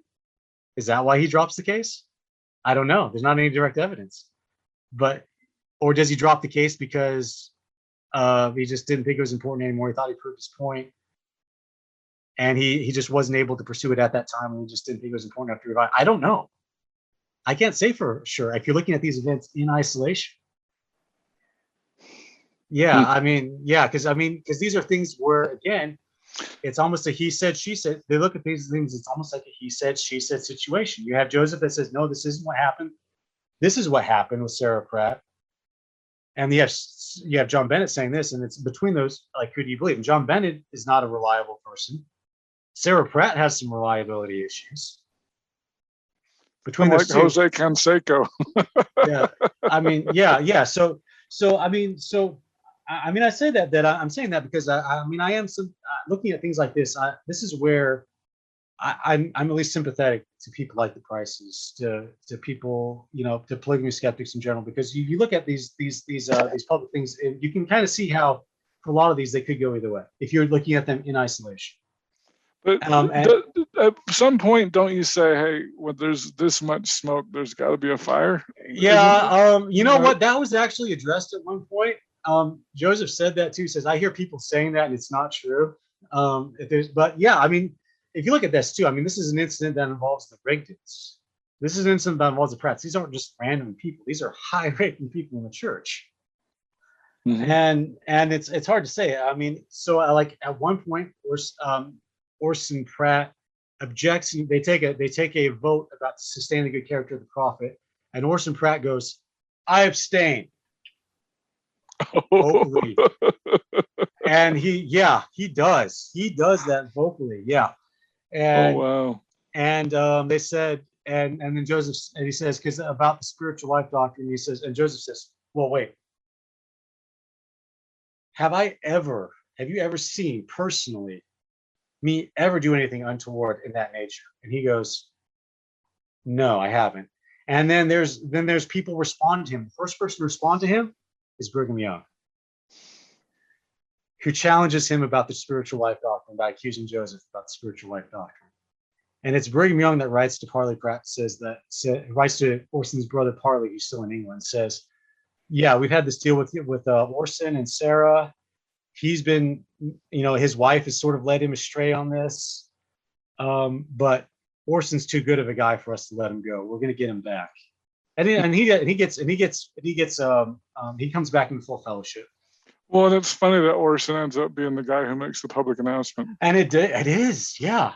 And so, I mean, it really does make you think about a lot of these things too. I mean, how does that all work out? I mean, if like, let's say the apostles really were the secret cabal that were practicing polygamy in England, why is Orson Pratt publicly accusing Joseph while he's alive and all this? Like I mean, there's a lot of these things that just really don't fit. And so there's that incident. And but a lot of these, I'm not even sure if I know what really happened there. Did Joseph really propose to Sarah Pratt? I don't know, because I mean, because it's really just. But there's things that would suggest that they did. I mean, yeah. Well, Sarah, I don't know. That's hard to. there's a part later on where John Bennett sends a letter to Sidney Rigdon and Orson Pratt. Says, after what's happened to you, you should want to join up with me and fight this good fight and stuff, and and do it. And Sidney takes it to Orson, who takes it to Joseph and says, look, I'm not on board with Bennett. I'm not your enemy and such. And that's one of the things that helped them reconcile. But at the same time, it's like, well, did John Bennett really think, like, why would John Bennett send them a letter trying to solicit their support if he had an affair with Orson Pratt's wife? If Bennett had an affair. Yeah, and he's sexually slandering, and he made public ridicule out of Sidney Rigdon's daughter. And so, I mean, there's stuff like that. That you can say maybe he would. I mean, he's a pretty flamboyant guy, John Bennett. I mean, maybe he would. I don't know. I don't know. So there's a lot of those things. And so, but then that's Bennett. And so, but then around in early 1842, there's still some, like, Hyrum Smith is still not aware of his brother's activities, and he's still very much against it. There's one point where Heber C. Kimball, it says William Clayton's journal. This is when William Clayton comes on board. He says, Brother Hyrum we're afraid that he's trying to lay a snare for the secret priesthood, meaning polygamy, and people doing it. And but then a few days later, it says Hyrum has come aboard. He's accepted the priesthood. Or William Clayton writes that. And we have a lot of evidence, and I think we'll probably get into this in the course of the discussion, that what happens is Hyrum hears that polygamy has come by revelation. That's something Joseph has by revelation from God. And he gets a testimony of it. He gets all into it. And so that's when in July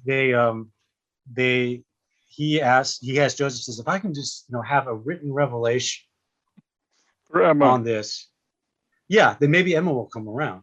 I mean, so they dictate it to William Clayton. William Clayton writes about it in his journal. And they go and they have Emma doesn't want anything to do with it. And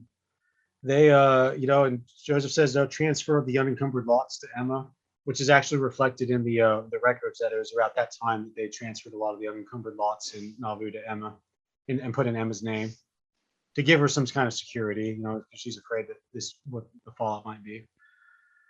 But what really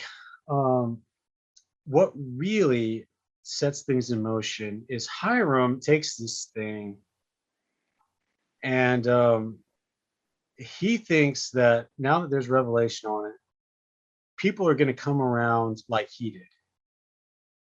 And in a lot of cases, he's right. People do. But there's a few cases he doesn't. And so one of the things he does is he takes it to the High Council. So he's in the first presidency. So sometimes he's co-president of the church. So there's sometimes where he sits in, where he presides over the High Council's proceedings. And so in August, he shows them the revelation. And These are the High Council minutes? No, the High Council minutes says receive some instruction for that day. They say receive some instruction from Brother Hyrum, Brother Marks. You see, every kind of evidence is going to have its limitations. I mean, even like journals have their limitations because they're often hastily made and they're fragmentary and they're kind of day to day. And a lot of times people tend to talk about day to day mundane things. And a lot of times meeting minutes are very brief, and it's unfortunate, kind of like with the Fanny Alger incident with Hyrum's or with Oliver Cowdery. I mean, Joseph talks about how there was girl business, but the minutes don't elaborate on that. So we really don't know.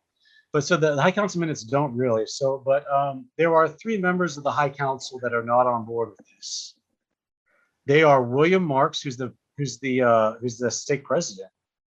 And William Marks is a neat guy because he's a guy who's totally faithful throughout the whole thing. He's totally privy to all the secret stuff going in Nauvoo, the Council of 50, plural marriage, temple ordinances. He's privy to all of that, but he doesn't really like that thing. He's not really into that. But he kind of hopes that it's good. He says later, he writes, I just kind of hope that would all pass. So he doesn't go apostate. And he says, I would hope and we'd go past, and we'd go back to the true good version of Mormonism that I remember from Kirtland. And so he's one of those. Another one is Leonard Sobey. And then another one is Austin Coles. Austin Coles, he doesn't like it. And then shortly after that, a couple weeks after that, or a few days, a few days after that, Austin Coles brings charges against George J. Adams for practicing plural marriage. Now, what had happened was he'd been accused of soliciting plural wives back east when he was on his missions back east. The Foreman of the 12 took his license away. It would have had to been the Foreman of the 12 would have taken his license away. And after he provides testimony against Benjamin Winchester, who's another person who had been accusing Joseph of doing these things, Joseph gives him his license back, reinstates him.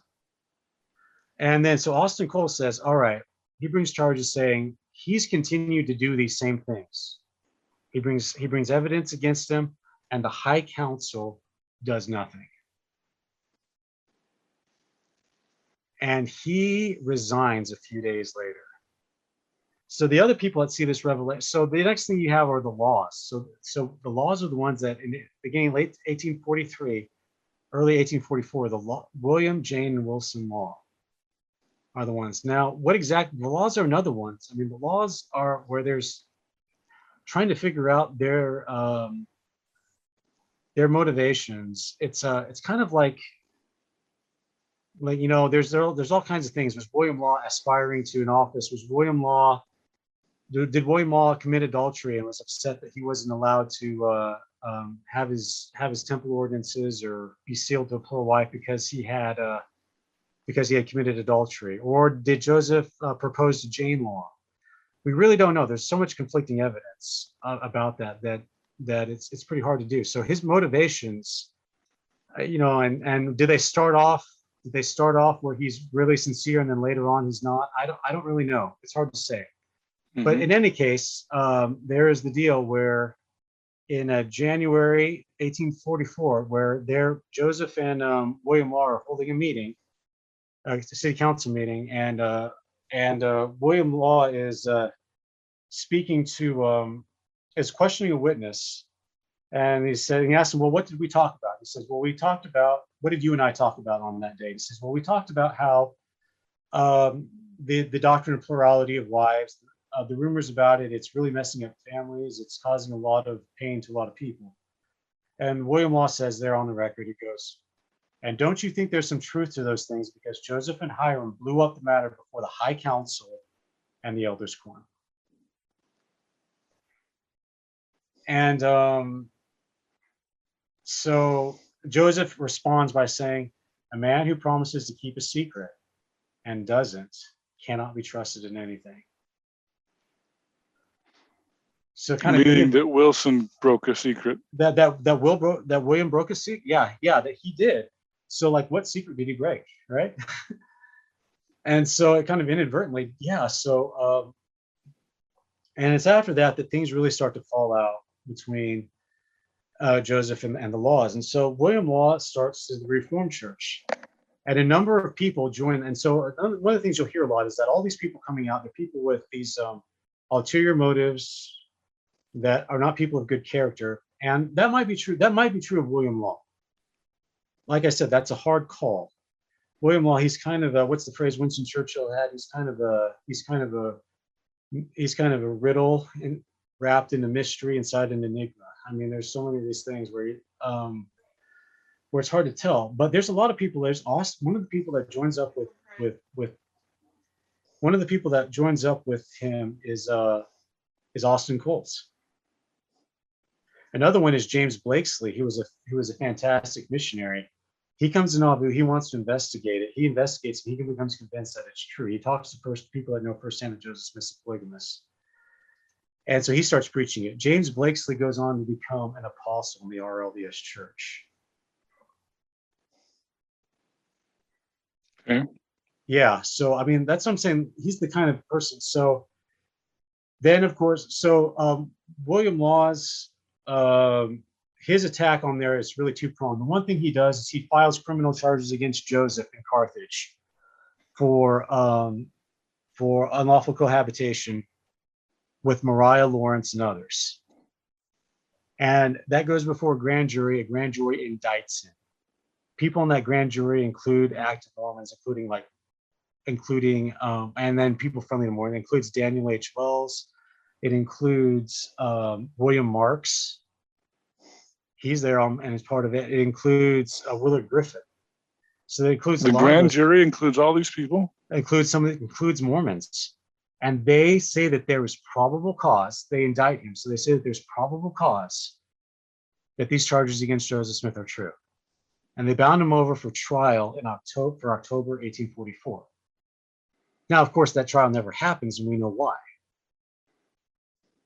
Because Joseph died before that. But had Joseph not been killed in June 1844, then there would have been a full-on trial about polygamy. So that trial that you want to have, well, Joseph was put on trial, that almost happened. Yeah. But one of the things, of course, the other thing they do is they publish the expositor. And the expositor really says a few things about polygamy. It says things that like, oh, well, they're taking these women and, it exaggerates some things. They're leading them out in the wilderness if they say no and all kinds of things. But what it also has is it has 3 affidavits by Austin Coles, William Law, and Jane Law. And William Law says, Hyrum gave us a revelation. It allowed for people taking plural wives. Jane Law says it did, and it said he can take up to 10. Doctrine and Covenants section 132 doesn't say you can take up to 10, but it does mention if a man take 10 wives and they are virgins. It says that at one point. And then Austin Coles has an affidavit in there, and his is detailed. He said, they said late last summer, Hyrum Smith read a revelation to the High Council that the first part said that if a person was sealed up to eternal life and they could not lose their exaltation unless they commit murder. And then it talked about how Abraham and Jacob and their doctrine in taking plural wives, and it says that it allowed for man to take plural wives. And so he gives a description that's actually a really good summary of Doctrine and Covenants section 132 as we know it. It's brief, but a pretty comprehensive summary there. And so he said Hyrum read that to us. And so anyhow, the interesting thing about that is Joseph and Hyrum's reaction. When they hold the city council meeting a few days later, and the minutes of this is published in the Nauvoo Neighbor, that's when they say, well, we need to address this. Hyrum says, well, what Austin Coles said, he was mistaken. He doesn't call him a liar. He says he's mistaken. He says he thought that the doctrine about plurality wise that applied to the current day. It does not. It only applies to the former times. So this only explains why Abraham and Jacob were doing it. This only talks about them. It has no bearing to the day. So he must have understood. Later in that same meeting, Joseph says the revelation was about how I was thinking about the verse in the New Testament about how in the heavens they never neither married or given her marriage. And it says, well, that a man and a woman must marry with a view of eternity to be married in the hereafter, which actually the Revelation does talk about. And so he says that was the entire subject of the Revelation. So you see a problem there. So they're saying that in reaction. So they give a partial. This is one of the things when I said about how Israel Smith starts finding these things and he starts sort of walking back the very definite position he had earlier about it not happening. This is one of the things he sees. He says there definitely was a revelation because these two topics together, these two accounts together, you have the expositor, you have Joseph and Hyrum's response to the expositor published in the Nauvoo Neighbor. That's an official church source. that excludes the possibility that what we know as Doctrine and Covenants 132 is a complete later fabrication from the Utah period. Which is what the polygamy skeptics love to claim. Oh, well, no, that's what they did. That's what Joseph Smith III and people would claim. Okay. Yeah. Well, Denver Snuffer does that too, doesn't he? No. Denver Snuffer actually doesn't. Denver Snuffer, the argument they make is that this is another one of those things. We have two versions of the story. We have the one accuser and we have Joseph's defense. And so why should we prioritize Joseph's account over Austin Cole's and the laws? Why should we take their word over theirs? Like, they're both giving opposite things. And so I think I think the revelation is the best thing to look at if you really want to get into this, because there's just so many sources about it. And and if the revelation, Doctrine and Covenants 132 is authentic, then that ends the debate right there. It doesn't matter who Joseph took as plural wives. He taught it. Doctrine and Covenants section 132 makes it very clear that that kind of plural marriage, includes having children with plural wives. It says the man cannot commit adultery with his plural wives. Right. If that document is authentic, that solves the debate. And so right here we have this. So I would agree, and this is kind of where we're going to go into maybe later evidence and third party evidence, which is the other two categories. I look at that and I think, well, if we left it right there, so if we just looked at the expositor and the Nauvoo neighbor account, we really could say it's a he said, she said situation. One person said one thing happened, another person said another thing. One thing I will say about Joseph and Hyrum's accounts are they're internally inconsistent. Hyrum says in the first place, well, it was about polygamy, but it was just about the former times. Later, Joseph says the entire subject was about eternal marriage. Well, I mean, that's an inconsistency. And so the question is, and Israel A. Smith raised this. I read this one letter. Says, well, if it was fake, if they're lying, why did they even admit to it at all? And I think the answer to that is because at this point, a lot of people had heard about this thing. A lot of people had seen this thing. And so at this point, denying it, because Hyrum had showed it to quite a few people. Right. At this point, denying it maybe would do more harm than good. And there might have been a better way to try to say there's something to it. And so then, of course, we know what happens soon after the expositor drops. That's when everything Carthage and Joseph and Hyrum die. Right. And so we can tie this thing. So it's 1852 is when Brigham Young, when they announced this thing and they released this thing publicly. But there's a lot of other things about this. The first time that a lot of people are really starting to tell stories about Joseph Smith and polygamy, it's when Joseph S. Smith starts collecting affidavits in 1869. He collects it from three individuals who were there in the High Council, and they say, Hyrum showed us a revelation. He was on polygamy. That's 1869. Something that's very interesting. This is something Richard Howard found, and he wrote about this in this paper. This is one of his big finds. In 1865, in a meeting in the RLDS church with the First Presidency and the Quorum of the 12, the topic comes up, was Joseph the Martyr a polygamist? And it says President Marks. So this is William Marks, who is now serving as the first counselor in the RLDS First Presidency, says, I spoke to Hyrum Smith. He said that if he got a revelation on polygamy, he would believe it. Shortly after that, he read a revelation on polygamy to the High Council. I did not believe it, but I saw the rest of the council receive it. So William Marks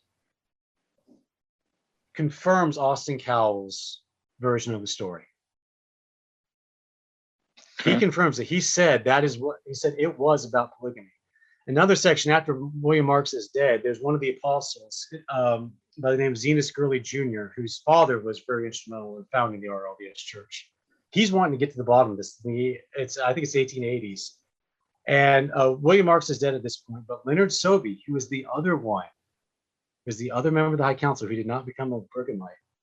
He followed Rigdon. And after Rigdon's church fell apart, he just sort of stayed out there and remained unaffiliated, but still a believer. He goes out to Leonard Sobey and asks him, what happened? What really happened? And Leonard Sobey tells him, Hyrum Smith read a revelation on plural marriage, and as near as I can recall, it's the exact same revelation the Utah Church put out. It's the exact same document. Wow.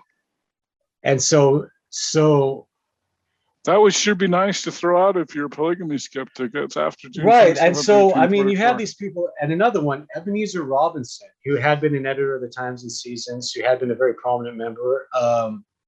It's really throughout the 1860s, Joseph Smith III would say that he didn't believe his father was a polygamist, but he didn't push the issue as the RLDS Church's orthodox position. I know John Hamer said, but if he did it, it would have been wrong. Yeah, but I don't believe he did it. Yeah, right. That's right. But it's after that really, I mean, that's a whole nother topic. He really starts pushing it, and he gets significant pushback on that, especially from the Utah Church and his cousin. No, he gets huge pushback on that from his own church, church really? leadership. Oh yeah. And this is an incident of this is where Zenas Gurley Jr. was like, these are some missionaries who have spent more time in Utah. They're kind of going, maybe there is something to this. And so that's when, Zenas Gurley Jr. goes to looking to get to the bottom of it. And there's not that. Another one is Ebenezer Robinson, who's, again, he's the editor of the Times and Seasons. He's all of these things. When all that starts happening, he goes, no. Hyrum came to me and my wife, and he said that he had heard the voice of revelation. He had seen a revelation on plural marriage. He instructed me that I could take 4 wives.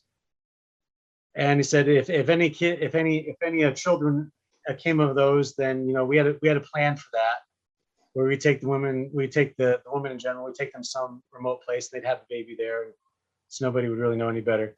But yeah, this is the thing. I was skeptical about it, but after I heard the revelation, I believed.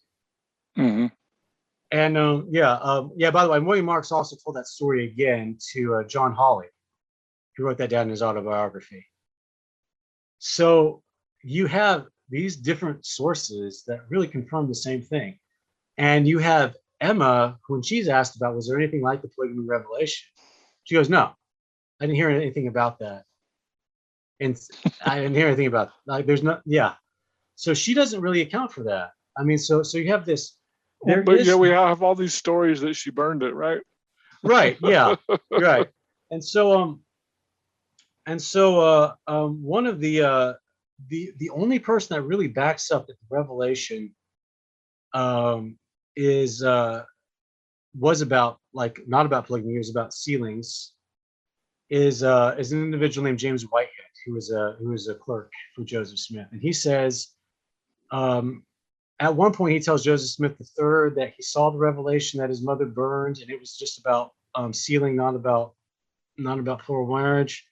At another point in the Temple Lot case, he testifies that he visited. He left the church because he didn't want anything to do with Brigham Young, but he visited Newell K. Whitney in winter quarters in 1846. Newell K. Whitney showed him a document, a one-page revelation about sealing for eternity, and he said that when in 1832, when D&C 132 came out, he saw that that revelation had been completely changed and morphed into this thing. And so that's his testimony. So he says that. He says, so I saw a revelation earlier, and they had completely changed it. Who had changed it? They changed it. It prohibited polygamy. It was about eternal sealings. They changed it to be about polygamy. That's really the only source, but there's problems with that. James Whitehead is an interesting guy. He's a guy who's kind of all over the place. Whether he's talking about Joseph Smith III's ordination or anything like that. So he's kind of all over. At one point, he actually says Joseph Smith was a polygamist, and Emma knows it. She placed her hand on some of his wives in the ceremony. He told that to Alexander Smith, Joseph's sons. He told that to William W. Blair, who was another apostle. So he said that at other times. But what really is important is on cross-examination. Now, when a lot of polygamy skeptics read this, they don't read the actual deposition transcript. They read the RLDS trip's abstract of it, which is heavily edited, and they leave this part out. The attorney for the Temple Lot Church hands him a copy of the Doctrine and Covenants and says, "You tell me which parts were in the document you saw." And he looks at it and he says, and after looking, he says, "I'm not sure. I can't tell that any of them have been." He says, "I'm not even sure if it was the same document at all." Mm. And here's the thing. Newell K. Whitney had another revelation, 1842 revelation, that Joseph gave him about performing the sealing between him and Sarah Ann. And other than naming Sarah Ann and Joseph, it doesn't say anything about polygamy. Arguably, it argues against it because it says you two take each other and none else. So he says, if they did, they changed it entirely. He says he can't even. So that's really the only supporting evidence. And so, I mean, if you really look at it, I really can't any argument for the document being about monogamous sealings. It's where you just have to simply say, we're taking Joseph and Hyrum's words at face value. Well, there's all kinds of problems with that. And there's all kinds of evidence from these other places. I mean, you could take off almost everything that the Brighamites off the table, and you would still have all this other stuff. Well, I mean, I don't know how. And so, so I mean, that's a big thing about how, because I think that's the biggest thing is this evidence is so intricate that it doesn't seem plausible to me that even if you think Brigham Young is this big conspirator, that he would even be able to pull it off. Yeah, how would he get all these RLDS people to testify? How would he? Yeah, how would he? So I mean, yeah, we could go. There's a lot more about the revelation we talked about. I think that's really the biggest reason. So if someone were to ask, how do you counter all of these all of these this evidence against Joseph Smith being a polygamist? I'd say the evidence from being a polygamist comes from so many different places. It actually fits what I would expect it to be given the circumstances that it happened, and it comes from so many different places that I don't know. Like if it really was just Joseph Smith versus John Bennett on the issue, I would think that polygamy Joseph Smith would win that. Yeah, I think so. I think if it was just Joseph Smith and like the expositor, if the expositor was the only thing, I think that would be. I think that we could do. If it was just the 1869 affidavits, I think it would be. But there's all these arguments. There's this that comes from so many different people, from so many different interests that I can't come up with any narrative that's not just wildly speculative about how that could have happened. I mean, the alternatives is, well, Brigham Young made up the revelation prior to Joseph dying, and that's what Austin Cole saw. Well, I mean, Austin Cole didn't say it was Brigham Young that showed him. He said it was Hyrum Smith. So I mean, you really have to discount that. And so, I mean, that's speculative. You don't have any evidence that it was Brigham that showed it to Austin Cowles, the High Council. You could say, well, maybe like he took the revelation afterwards and then added stuff that Austin Cowles had written. So it's like, so you have two different groups. So you have Austin Cowles that just decided to make this false report, and it just happened to be what Brigham needed to put into this thing that he put together later. I mean, I think at the very least, it runs afoul of Occam's razor, which is the idea which is the idea, the philosophy that where you have two narratives, two explanations for something, and one of them requires a great deal more, substantially more speculation of assumptions beyond the evidence, then you go with the one that requires the relatively less. And in this regard, I think that the arguments, if you're going to say for the sake that Joseph Smith wasn't a polygamist, if you're going to say that those public denials are dispositive, you have to engage in a great deal of speculation. There's all kinds of little things. I mean, you may have noticed all the references I made to Augusta Cole, to Agnes Culbreth. Oh, yeah. Yeah, to Agnes Goldbreath. I mean, and there's so much more. And she wasn't a Brighamite. She didn't follow Brigham Young. Right.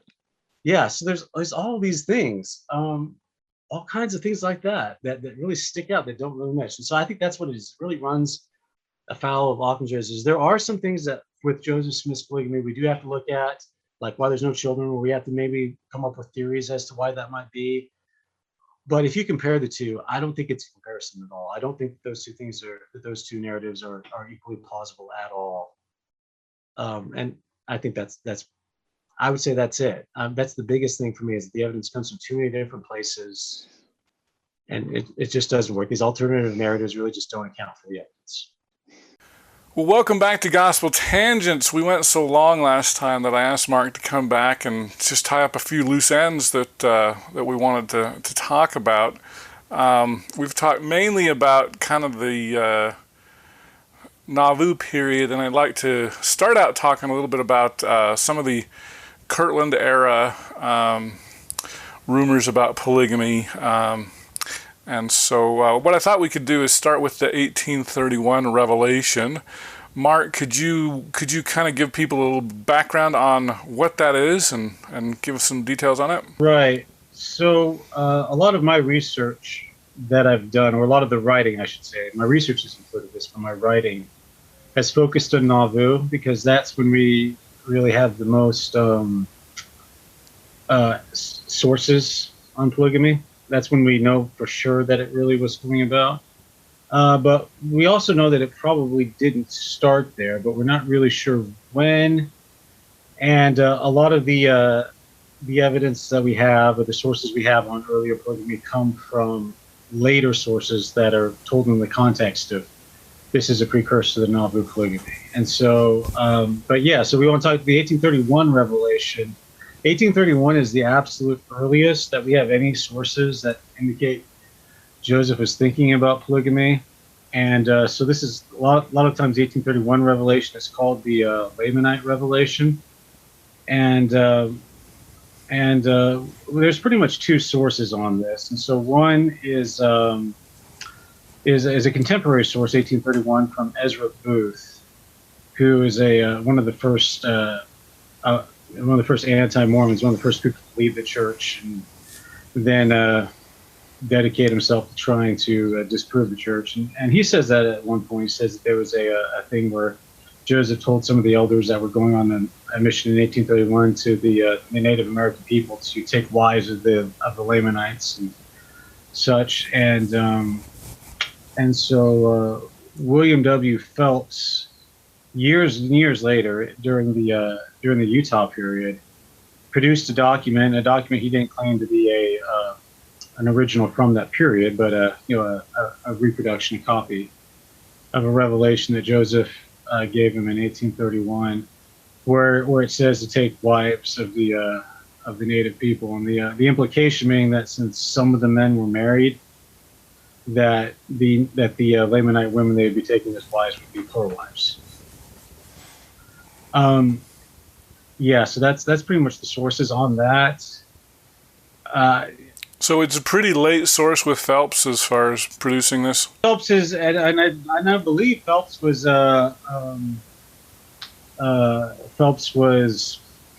evidently reproduced it from memory. I don't know that he claimed to have like a copy or something of that document, that he copied the paper we have off of it. I don't know.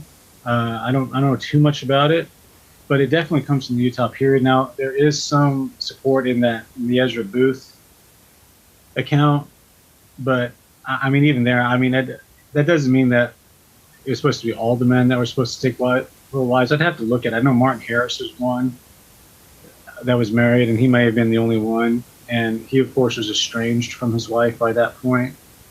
So I don't know. I think it's one of those maybe.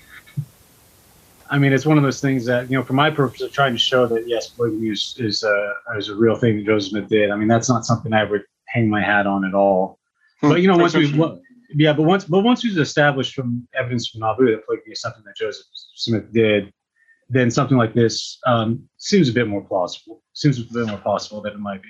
And so I was just going to say, Dr. Larry Foster from Georgia Tech, He's non-LDS, but and he's been one that really kind of goes along with this 1831 revelation.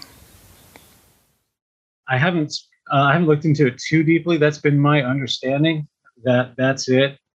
I'm open to the idea, but I think it's mostly late sources and the contemporary source. The contemporary source. I think the idea of Joseph expressing to these missionaries to take wives of Native American women. I think there's a good possibility that that's true, but I don't know that necessarily he meant to take for married men to take additional wives when that may or may not be the case. I don't know. Okay, interesting. Well, let's move on to kind of the Fanny Alger scrape affair, whatever you want to call it, and then how Oliver Cowdery testified of that. As let's see, I think the affair or the scrape or whatever you want to call it, I guess there's been the difference of opinion Don Bradley's found. Yeah, Don Bradley has done some great work on that. I'm not quite sure about the dating on that. I don't know. I would go with what Don says. He seems to know he would know what he was talking about there. Well, I mean, it could have been it happened long before the Oliver Cowdery allegations arose. We know that much. Right. There's a dispute on the dating of the affair. 1834 is, I think, the earliest, but I don't think most people go that earlier. But as late as 1836, I know some scholars believe it was after the dedication of the Kirtland Temple, which at that point the vision of Elijah would have restored the sealing powers. I know some people think it's that late. I know Brian Hales is kind of in between, probably 1835, 1836. My understanding is, if I remember this correctly from Brian Hales, what he says is that the sealing power didn't necessarily need to be there for there to be a plural marriage. I mean, we typically think of plural marriage and sealing as happening, one meaning the other, and they don't necessarily. I mean, it might have been a I don't know.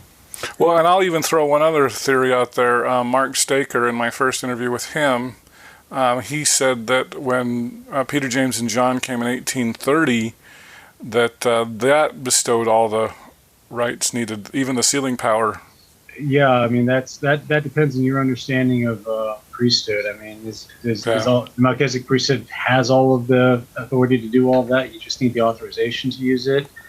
They give the keys of the apostleship, which by necessity carries that. I mean, Peter's given, we point to that chapter in Matthew about Peter being given the power to seal on earth, and he's one of the ones there giving so I don't know. It really depends on how you look at it. It's a theological question more than it is a historical question about that. So, on Fanny Alger, it's pretty much the mainstream consensus that something happened between Fanny Alger. People are divided about whether it was just an extramarital affair that later on people picked up and just included in polygamy, or if it was an early plural marriage. It's kind of hard to say. The contemporary records of it are just that letter book from Oliver Cowdery, the letter that's recorded in his letter book, where he describes it as the filthy, nasty affair. And Don Bradley did that research. He said it was in the letter book. At least it was first written scrape, and it was crossed out and then replaced with affair, which in the terminology of the day was not as offensive as a word. It just means a thing. And I know they also referred it to as the girl business. And so then the other thing is the High Council minutes for Oliver Cowdery's excommunication. These are both dated 1838. And so, and this is a pretty good example about how if you're just looking at some of these incidents, not all of them, but some of these incidents in isolation, how you can see it could go either way. Because Oliver Cowdery, he's absentee for this trial. Joseph is presiding. There's like 8 charges against him. There's a lot of them, just all of them except for the one unrelated to Fanny Alger, and related to much of the other incidents that were happening and conflicts that were happening within the leadership of the church at the time. And so one of them was the charges was that Oliver Cowdery had slander Joseph with these allegations of adultery. And a couple of gentlemen, I believe it's Thomas Marsh and David W. Patton, apostles, bore testimony that they saw a confrontation between Joseph and Oliver about it, and that Oliver had told them that Joseph had admitted to committing adultery, and then Joseph had confronted Oliver about that. And he says it's a pretty unique way. Richard Bushman makes a point of this. Joseph says, "Did I admit to committing adultery?" And Oliver said, "Well, no, you didn't admit to committing adultery." And then so then the minutes go on to say that Joseph told the High Council that he had confided in Oliver Cowdery something about the because Oliver Cowdery was a close friend of his and a confidant of his, so he confided in Oliver Cowdery this what happened with this girl business. And then the minutes don't go on to explain what that means. And so, but it does say that the High Council did sustain the charge of Oliver Cowdery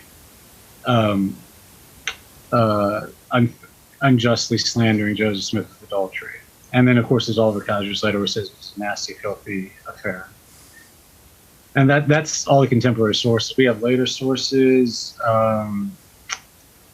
Anna Eliza Webb, who wasn't born yet, but whose family she's a relative of Fanny Alger, and Fanny Alger lived with her parents for a bit.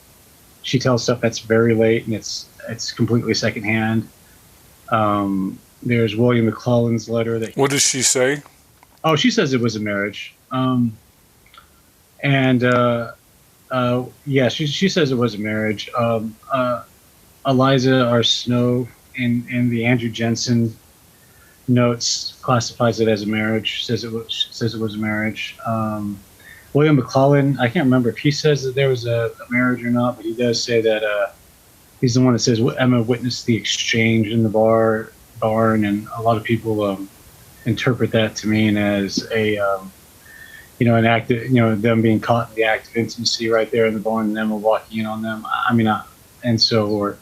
The exchange is what he says.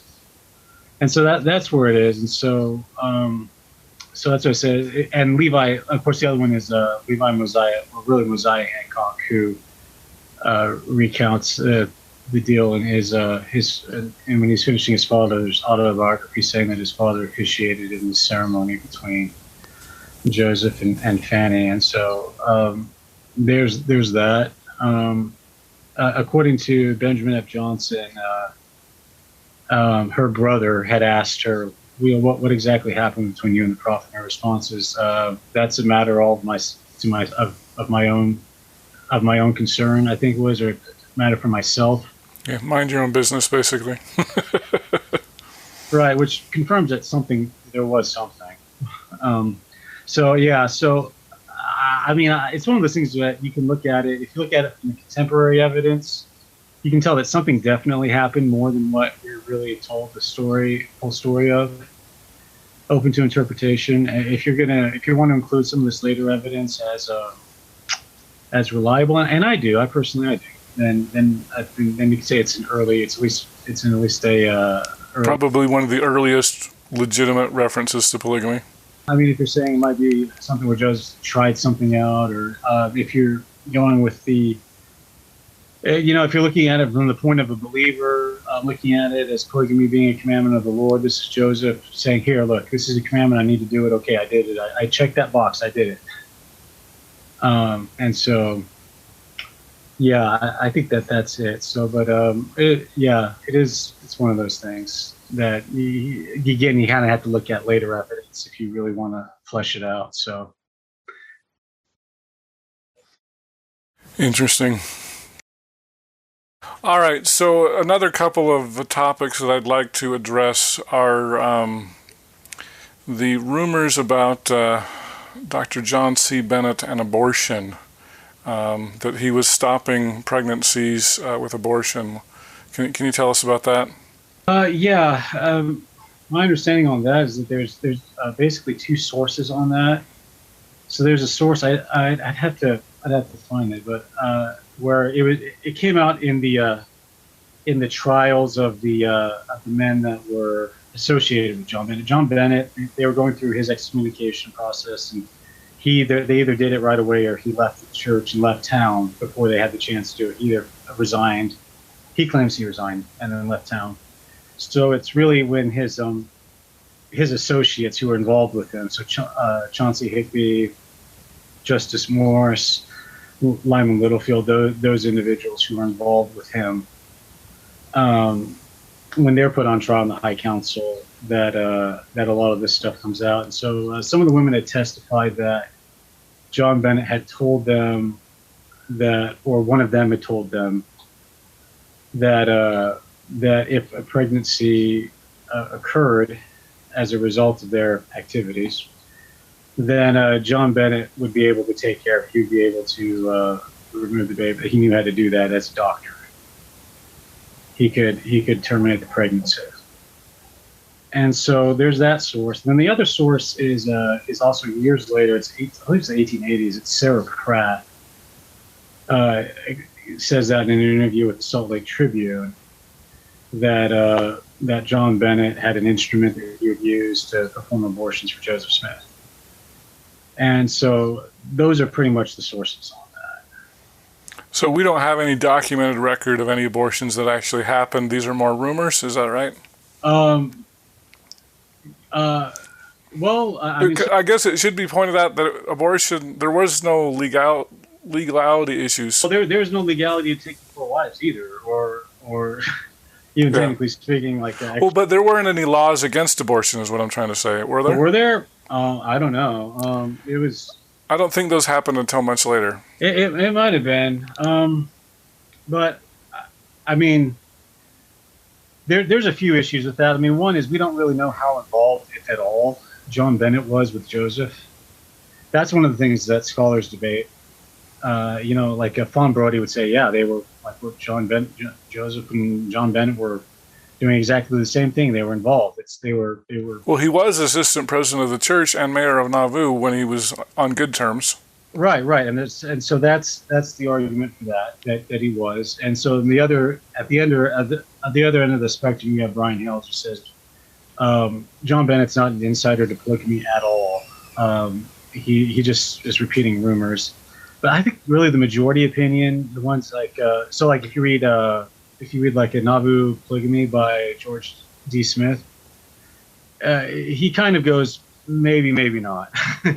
He doesn't take a stance on it. He goes maybe it was. At one point he says Brigham Young would have been the first man who was, besides Joseph, who became a polygamist in Nauvoo, was authorized by Joseph. Unless John Bennett was, we don't really know. It could be the case that John Bennett was, or that he wasn't. So he doesn't take a stance.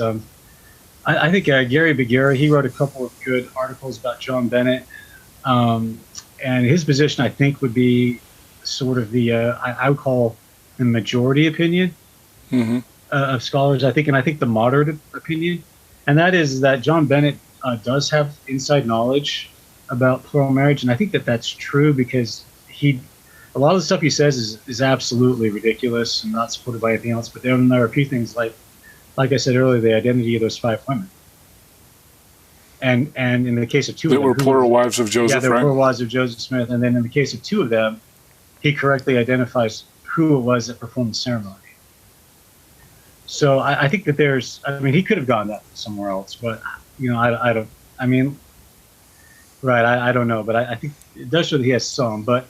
But anyway, what Gary Begara says is, so he has some inside information, but his activities were not authorized by Joseph Smith, and the methods that he employed by getting these women, convincing these women, and what he did with them was not reflective of what Joseph was doing. So, I mean, John Bennett would say, he would tell women, says it's no crime for a man and a woman to have carnal relations as long as they keep it a secret, and there's no talk about a ceremony. There's no reference to John Bennett ever doing any kind of marriage ceremony. A lot of like the women that testified, they all testified against the same men as being involved with each of them. So I mean, it's a bit. So that's the majority opinion, and I'm partial to that. Well, and he called it spiritual wifery, which was not the term that Joseph used, right? Yeah. So that's it. I mean, there are times when yeah, I mean, yeah, that's another thing is they would use celestial marriage insiders, but sometimes the idea is that they would use the term spiritual wife. Sometimes it's because that was the term that was thrown about so much that they just ended up using it sometimes out of convenience because it's what people are familiar with, maybe.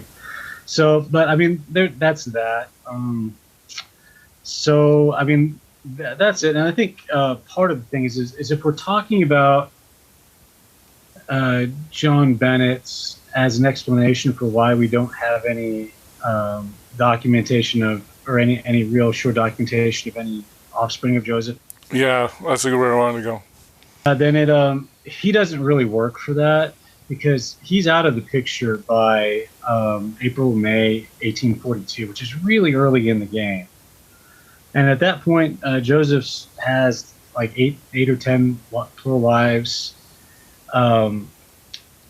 Most of them don't live most of them either don't live in Nauvoo. I think all of them either don't live in Nauvoo or they have a legal husband. And so theoretically, there's not really a reason for them to hide a pregnancy. They have a legal husband who's aware of the plural marriage. And so there's not really a reason to hide it. It doesn't arouse suspicion that they would become pregnant. And but really it's 1843 is when Joseph is married to, in the middle of 1843, that he's married to the Partridge Sisters and Lucy Walker and Melissa Lott, younger women that actually stay at the mansion house in his house. And John Bennett's out of the picture long before that. Okay. Yeah, so I don't think that really works. Is it possible that John Bennett? I mean, I got to admit my bias as a believing member that I don't like the idea of Joseph Smith doing abortions. Objectively speaking, I can't really discount it, but I don't think the evidence is so strong that we should say it did happen. I mean, we really just have one source that says that John Bennett suggested it, not necessarily that Joseph did. And then there's Sarah Pratt, who has some reliability issues. The question came up when William Law was doing his interview with Wilhelm Weil for the Salt Lake Tribune, and at that point, William Law's he really paints Joseph in a very, very bad picture. But the question comes up with their abortions, and he said, "I don't think so." And of course, he wasn't privy to what was going on when John Bennett was around, but Chauncey Higbee was, and he knew Chauncey Higbee pretty well and worked with Chauncey Higbee. And he says, "I don't think so. I didn't really hear anything about it." So it seems unlikely that abortions would have happened, right? It's unlikely. I mean, I can't say objectively that I can rule it out, but and there is again there are sources, but I can say that I don't think the sources we have really really direct us to that conclusion. Yeah, I'll just add one other story. There's a great book. Do I have it here? Real Native Genius. That's somewhere on my shelves here. Warner McCary, yeah, his wife, Lucy Stanton, who was the daughter of the stake president in Nauvoo, they left town, and she later performed some abortions in New York, and the women died. So abortions were obviously hazardous to your health. Lucy was actually jailed for years in New York for manslaughter for performing these abortions, and the women died. So I think that adds even more. I think it is. I mean, that's something you could look at and say that's something that would have been really hard to keep under wraps. There would have been safer ways to handle a woman becoming pregnant, like passing it off as somebody else's kid. Right. And saying, I mean, there would have been easier ways to do that. I don't know, my thoughts on that. Okay. So the other issue is, I know that Brian Hales and Ugo Perego, Ugo did the tests to see if there were children of other women. And I know a lot of polygamy deniers have said, hey, where's the DNA evidence? Because in all 5 or 6 cases, these children, Joseph Smith has been ruled out as the father of these children. But of course, there are other ways to have sexual relations that don't produce babies. Right. Right. And so I don't think that those DNA evidence that really discredits anybody. In all cases but one, they really weren't good candidates to begin with. I know Sylvia Sessions Lyons was probably Yeah, the that's best the only candidate. one. In every other case, the mother themselves, like, we don't have any indication that they ever claimed that that was their child. We've kind of looked at circumstantial evidence. We've looked at later things. One of them is Zebulon Huntington, or Zebulon Jacobs. Yeah, who's Zena Huntington's son. I mean, his birth date and the date he would have been conceived just doesn't fit with the timetable. But maybe. Those are those things you never know for sure. So you might as well, especially if it's just Y chromosomal testing. It's easy enough to do if you have the people. But yeah, Sylvia Lyons Sessions is the only one, and even that there's some ambiguity as to whether or not she was claiming that that Josephine was the biological child of Joseph Smith, or she was, because she says that Joseph. And unfortunately, all we have is a very late secondhand account for it too. We have something that Josephine gave in the 19-teens about something her mother said 30 years ago. And she says, and then she quotes her mother saying, she wanted to let me know that she didn't want to cause a spectacle, but she said that I'm actually Joseph Smith's daughter, my father being out of fellowship with the church at the time. So, I mean, does that mean that like Joseph's her legal father or spiritual father, in the sense because her father was out of fellowship at the church at the time she was born? But at the same time, why would she really want to keep that a secret? Why would she think that would cause a spectacle? I don't know. But in any case, and so the common interpretation of that is that Sylvia had reason to believe that Joseph was the father, but wasn't. So the common interpretation of that is that she was sexually active with her legal husband, Windsor Lyon, and Joseph at the same time. And she just assumed that Sylvia was Joseph's daughter incorrectly. So, I mean, that's that. So, but I mean, the question too is like, why isn't there any DNA evidence? Why aren't there any children?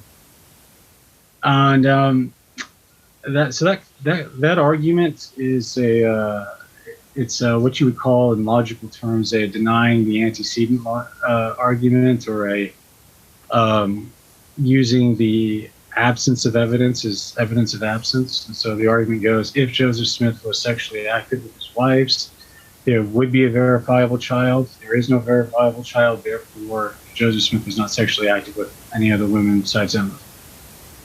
And so in order for that argument to really hold up, one, you have to show that there were no children, and we really don't have any way to say that there weren't any. We don't. I mean, we know that there's not any that we know about. But if you're arguing exclusion, if you're arguing that premise, then you have to show that there wasn't. And there could be all kinds of reasons. Maybe there are, and we don't know who they were. Maybe the infant mortality plays a big role in that. I mean, Joseph and Emma were married 5 years before they had any child that lived and that we can verify by anything aside from documents, especially like aside from later documentation. Some of it after Joseph died. And so, I mean, and that's because they had children. They're just not children that lived much past childbirth, if even that far. And 5 years is longer than Joseph was ever involved in polygamy. And his first poor wife in Nauvoo, Louisa Beeman, I mean, she had 5 children with Brigham Young after she married him, before she died, and all of them died not either at childbirth or not long after. Mm-hmm. So, I mean, infant mortality is a big thing. So, and a lot of times with infant mortality, there's not records left of those children.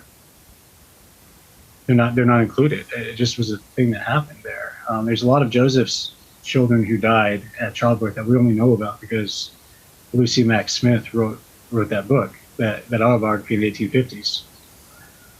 And so, I mean, that infant mortalities, and again, so that's one way. Another way is the way you kind of alluded to, is maybe it was sexual activity that they were able to avoid conception with. Yeah. Monica Lewinsky didn't get pregnant from Bill Clinton either. But yeah, well, I mean, birth control is a bit more common in the 1990s than it was in the 1840s. But I mean, birth control is a possibility. But again, that's something I don't have any evidence that says there's birth control. So I'm not that I would really expect there to be, because people don't really talk about that, but I mean, that does bring up the idea. I know Dr. Larry Foster brought up the Oneida community, who were kind of a free love movement, and he said they had the most unusual form of birth control, which was basically don't get the man too excited, and in 20 years there were less than of unplanned pregnancies. Right. And so he said it was amazingly effective. So, I mean, clearly the people in the 1840s knew what caused birth and could do everything except for, intercourse, I guess. It's possible. I mean, these were you could say these they were 1840s people, but I mean, these are people that are doing plural marriage. I mean, they're people that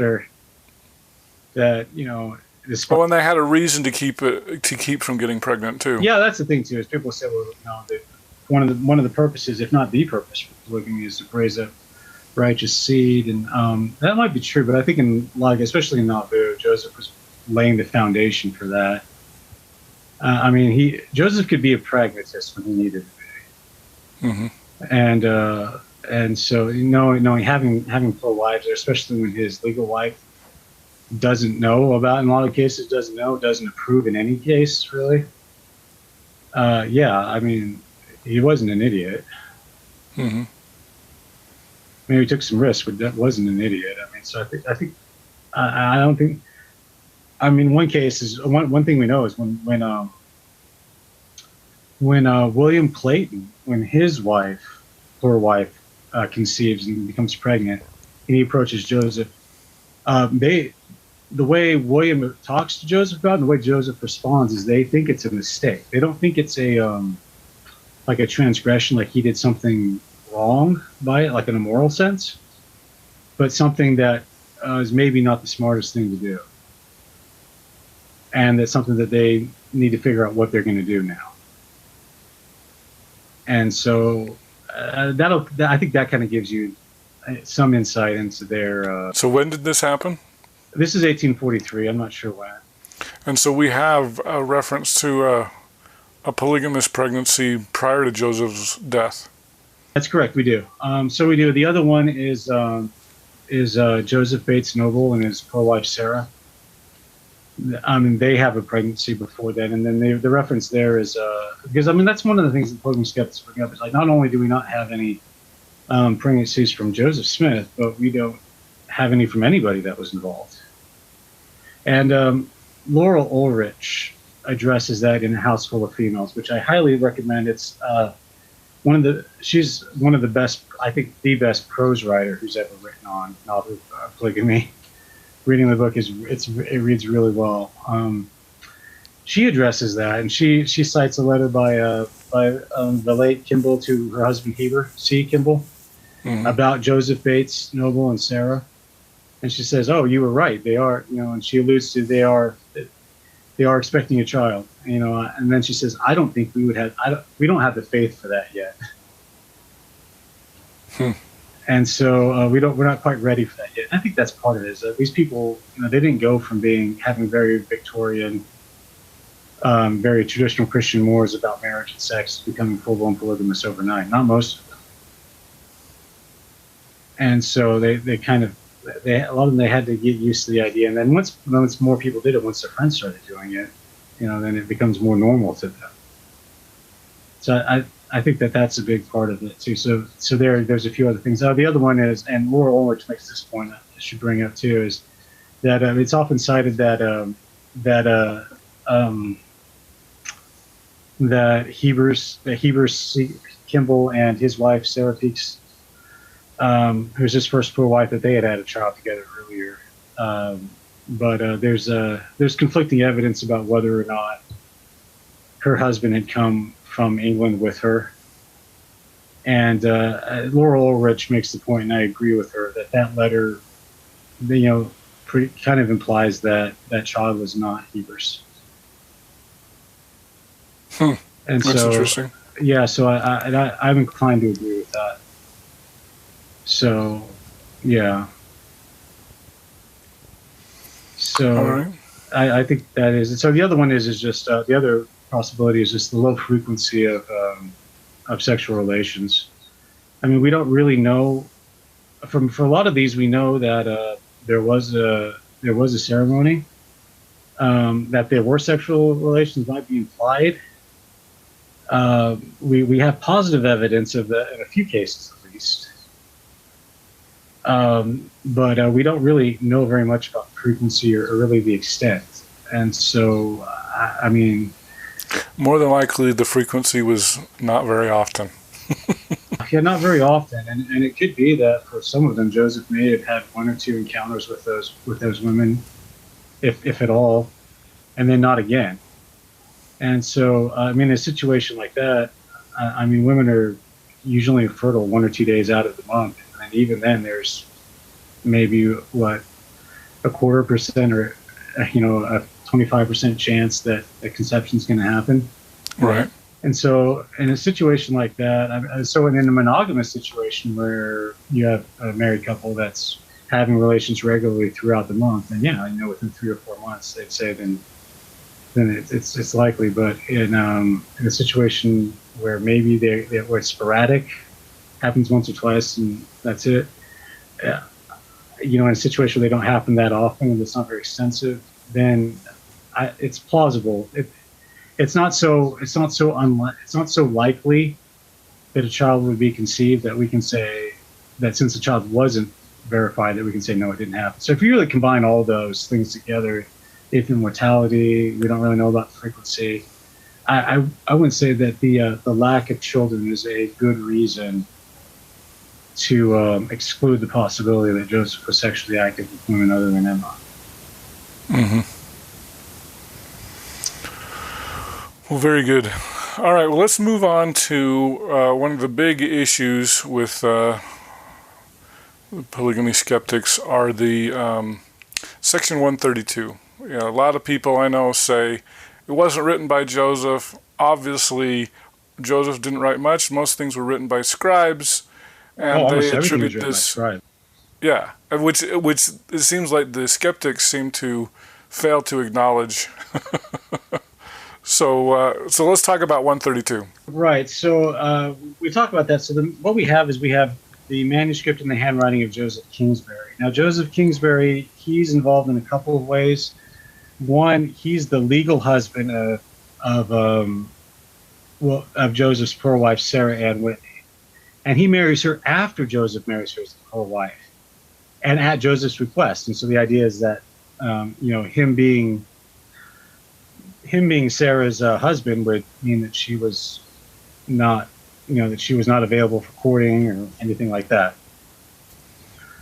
And so there's that. And he was the widower of Sarah's sister Carolyn. Her sister Carolyn had died, and he had been married to her. And Joseph had promised to seal him to Carolyn too as part of this arrangement, seal him for eternity to Carolyn.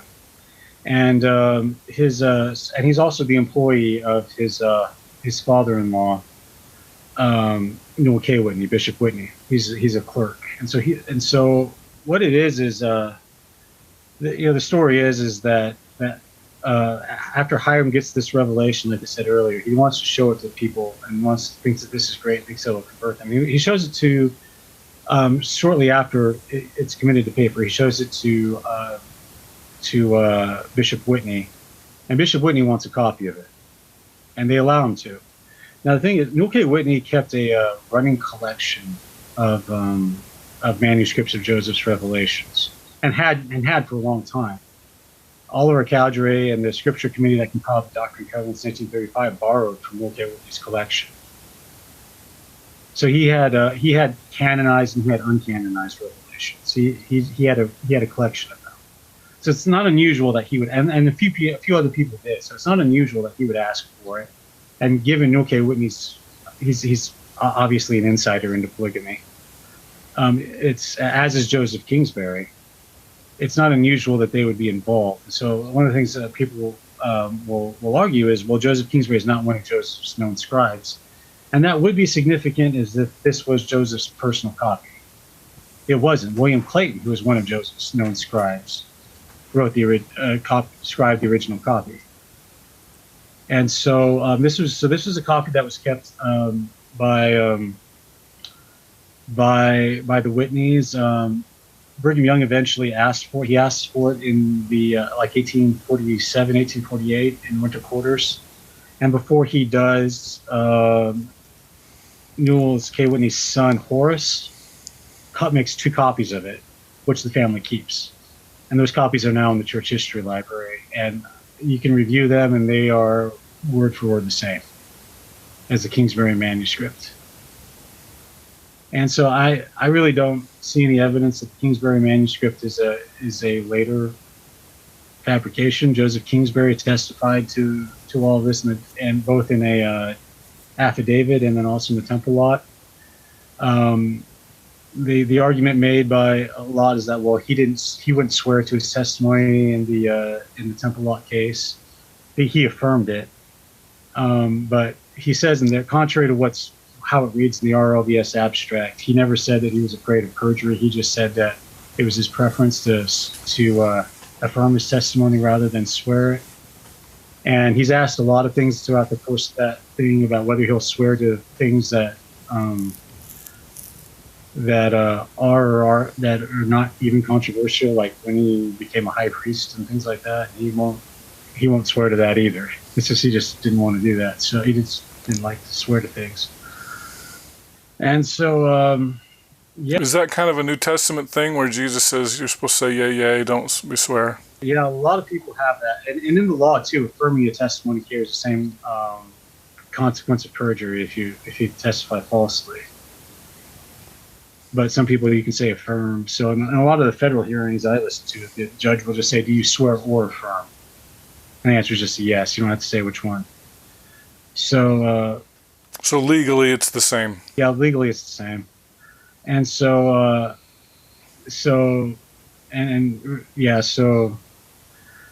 I mean, I read his testimony. I find his testimony pretty credible. He says what he knows, and if he doesn't, he's not sure about something, he says he's not sure. Can't remember. So there's things he's not very forthcoming about, like when he was asked about whether or not he had been involved in polygamy, he would not answer that question. So, but about a lot of other things about the Revelation, yeah, he told the story that he did. So I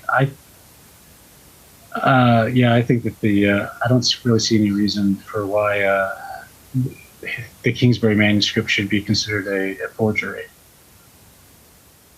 I mean, there's the Providence, and like I said earlier, Leonard Sobey, who was not a Brighamite, and who was there when Hyrum Smith read the Revelation to the High Council, said, "Yeah, as far as I can remember, that is the exact same document."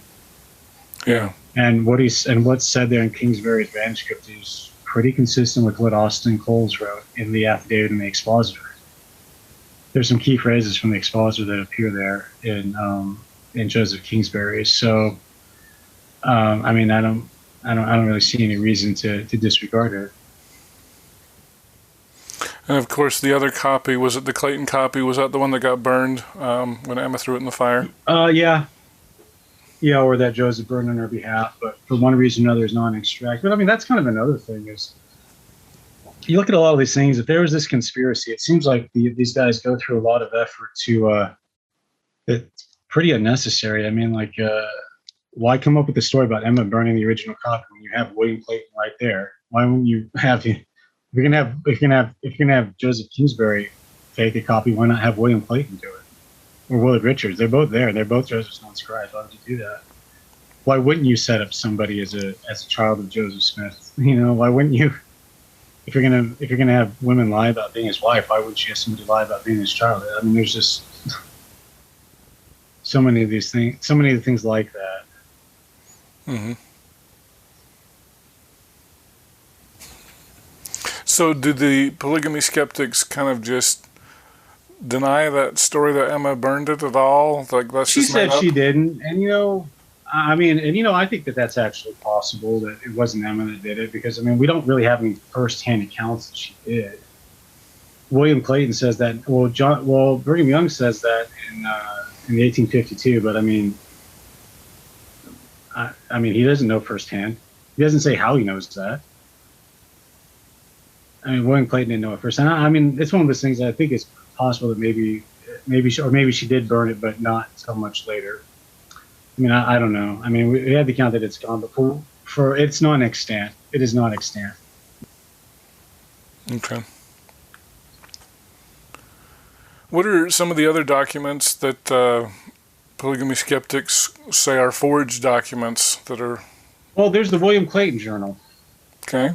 I mean, the William Clayton Journal is in that, and and pretty much any of the documents that we talked about before are going to have to be falsified, and in order for Joseph not to have been a polygamist, there's and even ones we didn't talk about. We didn't talk about the letter to the Whitneys. That's actually in Joseph's handwriting. Oh, really? Oh yeah. It's a letter where it's when Joseph is in hiding during one of the attempts to extradite him back to Missouri, and he writes them a letter, and he says he writes it out to brother, to Newell and Elizabeth and blank Whitney, and he says, "I want you three to come." And he doesn't mention polygamy directly. He says, "I want to seal the blessings we had earlier." He says, I really want to see you. I'm lonely. I need your presence for that things. And the interesting thing is he says, if Emma's coming, you need to stay away. And so, I mean, the implication there, it's not direct, but it's pretty clear. Like, why else would Whitneys need to avoid Emma when they're coming to see Joseph? Yeah. And so it confirms that part of the mainstream narrative of Joseph Smith's thing. And so the response to that usually is either A, it's a forgery, or B, that he's not saying they're to stay away from Emma because he's afraid of Emma catching them. That he's afraid that Emma's being followed by the law enforcement officers who were trying to arrest him.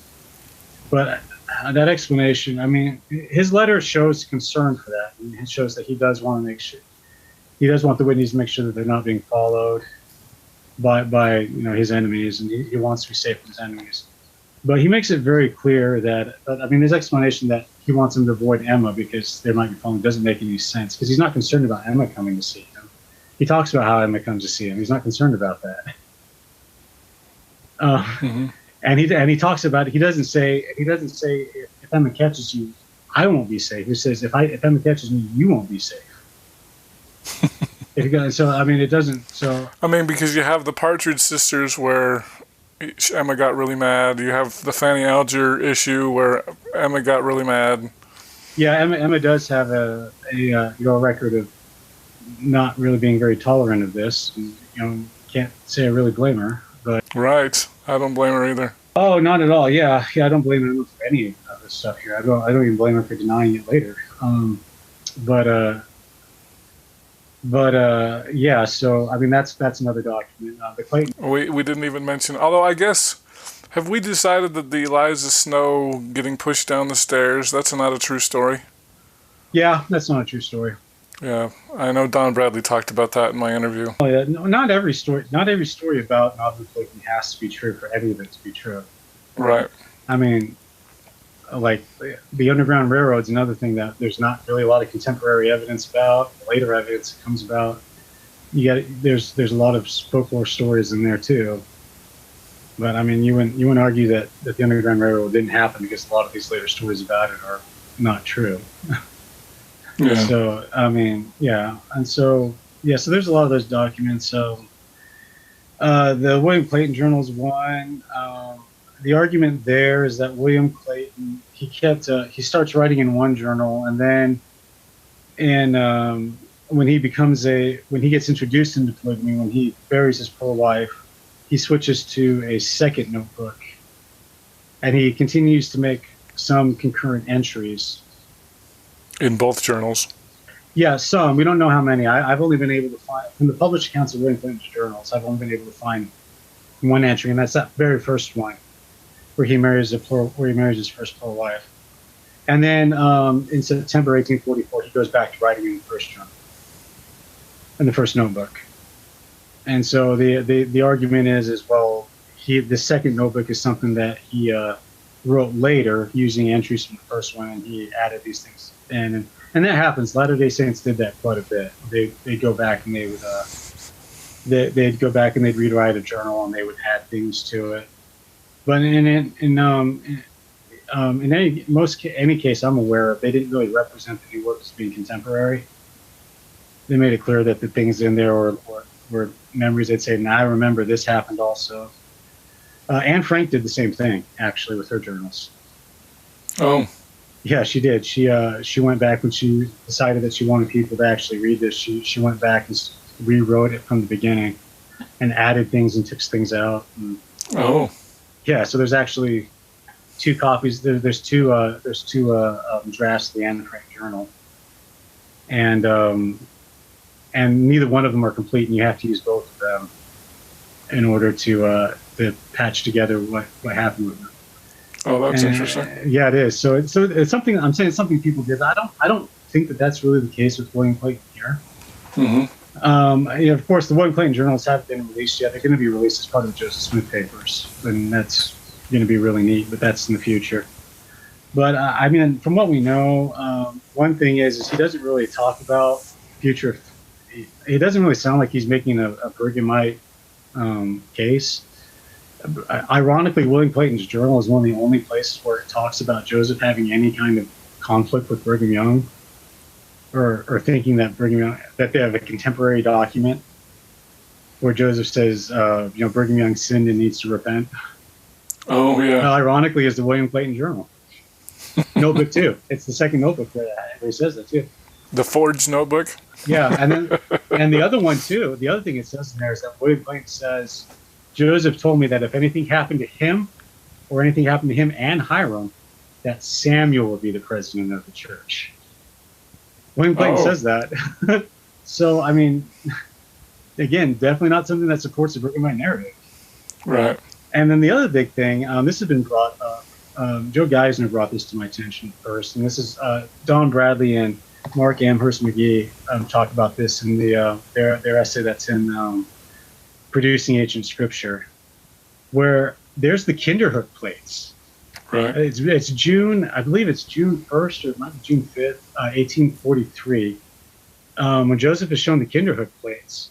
William Clayton takes one of the plates and he traces it in his journal. And the Kinderhook plates were only there in Nauvoo for a few days. And years and years, decades later, when the church got possession of one of them, Stanley Kimball measured the tracing against the Kinderhook plate. It was a perfect fit. Oh, wow. So, I mean, there's an item that was only in Nauvoo for a little bit of time, that Saints only had access to for a short time. And William Clayton traced it right there, and it's in the same day, under the same entry as when he performed the marriage ceremony between Joseph and Lucy Walker. Oh, which lends even more to the authenticity of it. Exactly, and so that's a notebook too, and so there's that too. So I mean, there's a lot of these things. It's, in the law, you asked me in the beginning of this interview about like legal standards and stuff, and in most any situation I'm familiar with, it like in the case of wills or anything, if one party's arguing fraud, the burden is on them to show by clear and convincing evidence, which is the standard of evidence that's between preponderance of the evidence and beyond a reasonable doubt, that fraud actually did happen. It's not the burden of the other person to prove that fraud didn't happen. For these things like a journal, that's, it's something that we have provenance for. Or the Kingsbury manuscript that we have provenance for. That to show that those things weren't fake. I mean, I brought up Anne Frank. I mean, there are lots of people that say the Anne Frank journal is fake. And the Anne Frank house have subjected that journal to every test possible to prove authenticity. And there's always another argument the naysayers can come up with. There's really only so much you can do to prove something. It's refuting a hypothetical. I mean, to prove something didn't happen, and that's just logically you can't do that. But I mean, based on what I can see, that I don't really see reason to think that the William Clayton journal is a later forgery. Well, I think this all brings us up to the idea that if the polygamy skeptics want to be taken seriously, they've got to become peer-reviewed, don't they? Yeah, if they want to engage the academic community, then they absolutely do. I mean, because that is how you engage the academic community. I mean, that's how, up until the 1970s, it was the common belief that Joseph Smith was the founder of the priesthood ban. And it was Lester Bush and a few other people that challenged that academically, and they got a response, and that is now the consensus that he was not. Right. And so, I mean, if you want to engage the academic community, if you want the academic community to respond to you, that is how you do it. That's how it happens for any discipline.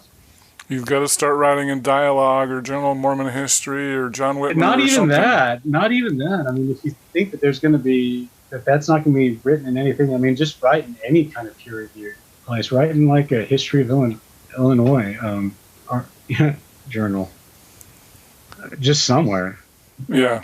If you really want to engage, but I think one of the arguments for positive evidence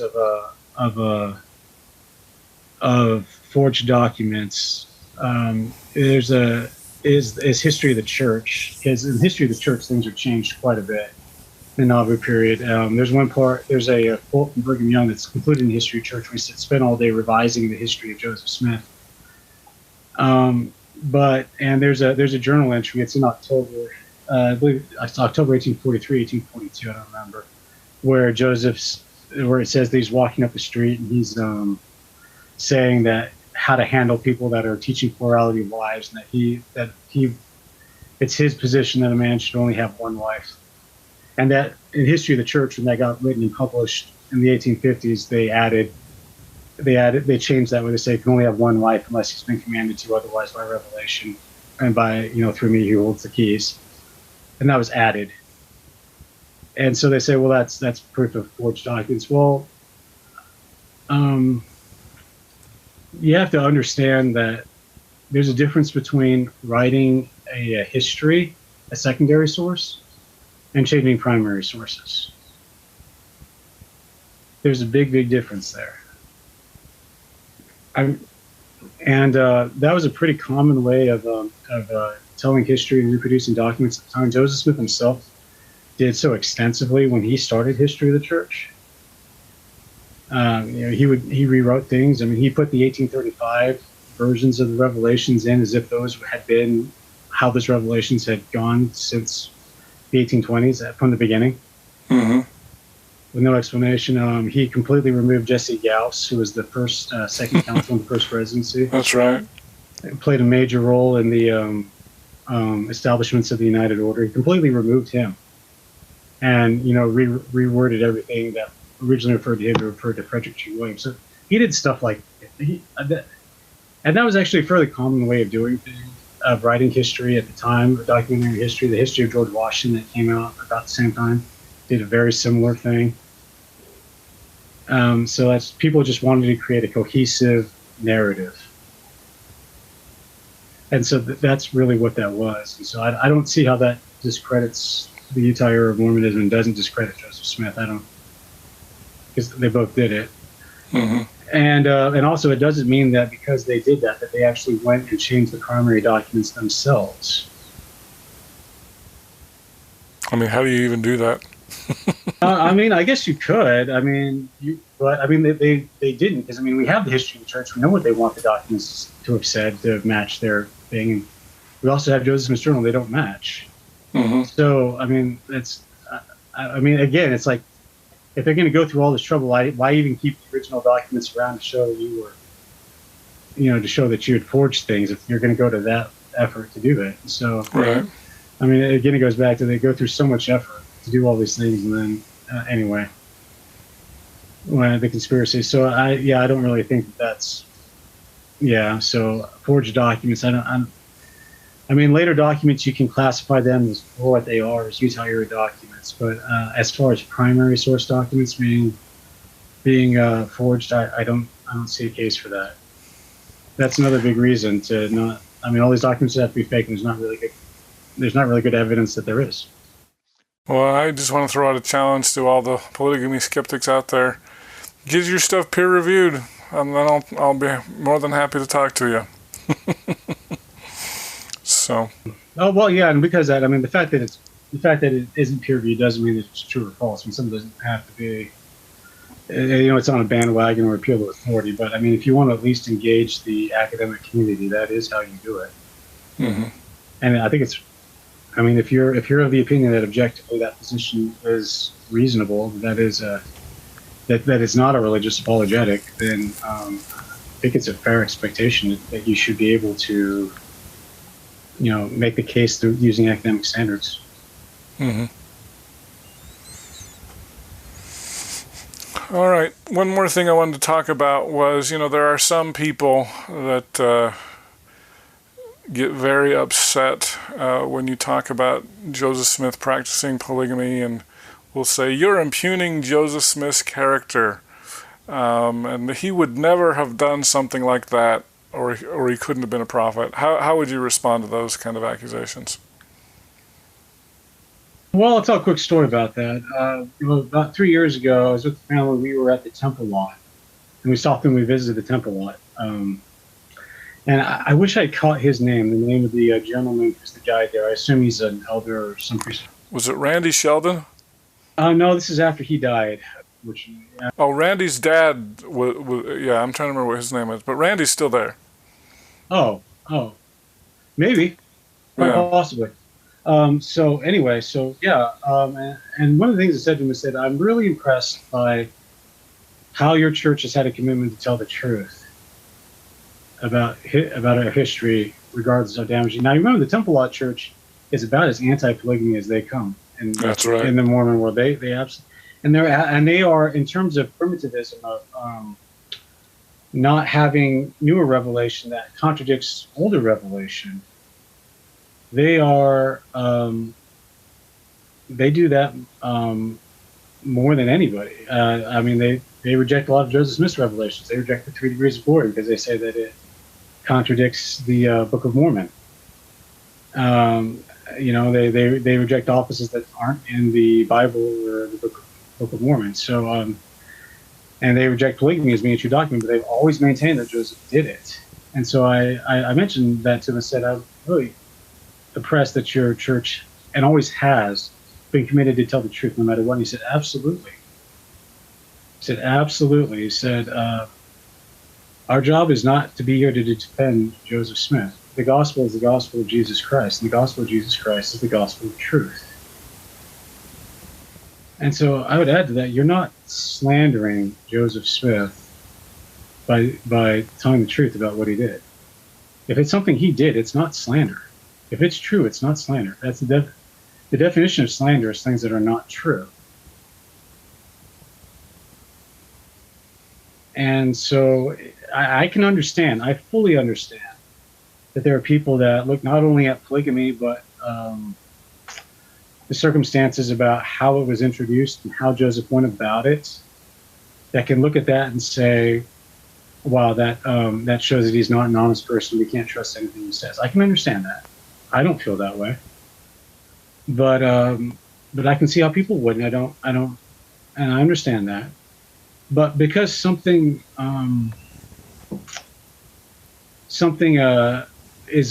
challenges a deeply held conviction of yours, or is uncomfortable to you, doesn't make it not true. Personally, I would much rather look at the Joseph Smith as he was, and decide from there if that's somebody I can believe in as a prophet, than have to imagine somebody who wasn't in order to believe in him as a prophet. And I suppose that's my thoughts on that. I understand it's a tough thing, but another thing, I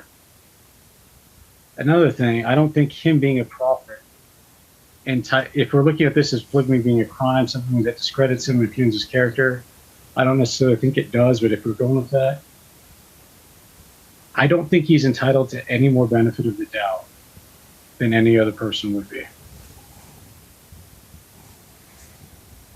I mean, if you're looking at this body of evidence, and if it was anybody else, you would say it's obvious, then it shouldn't be any different for him.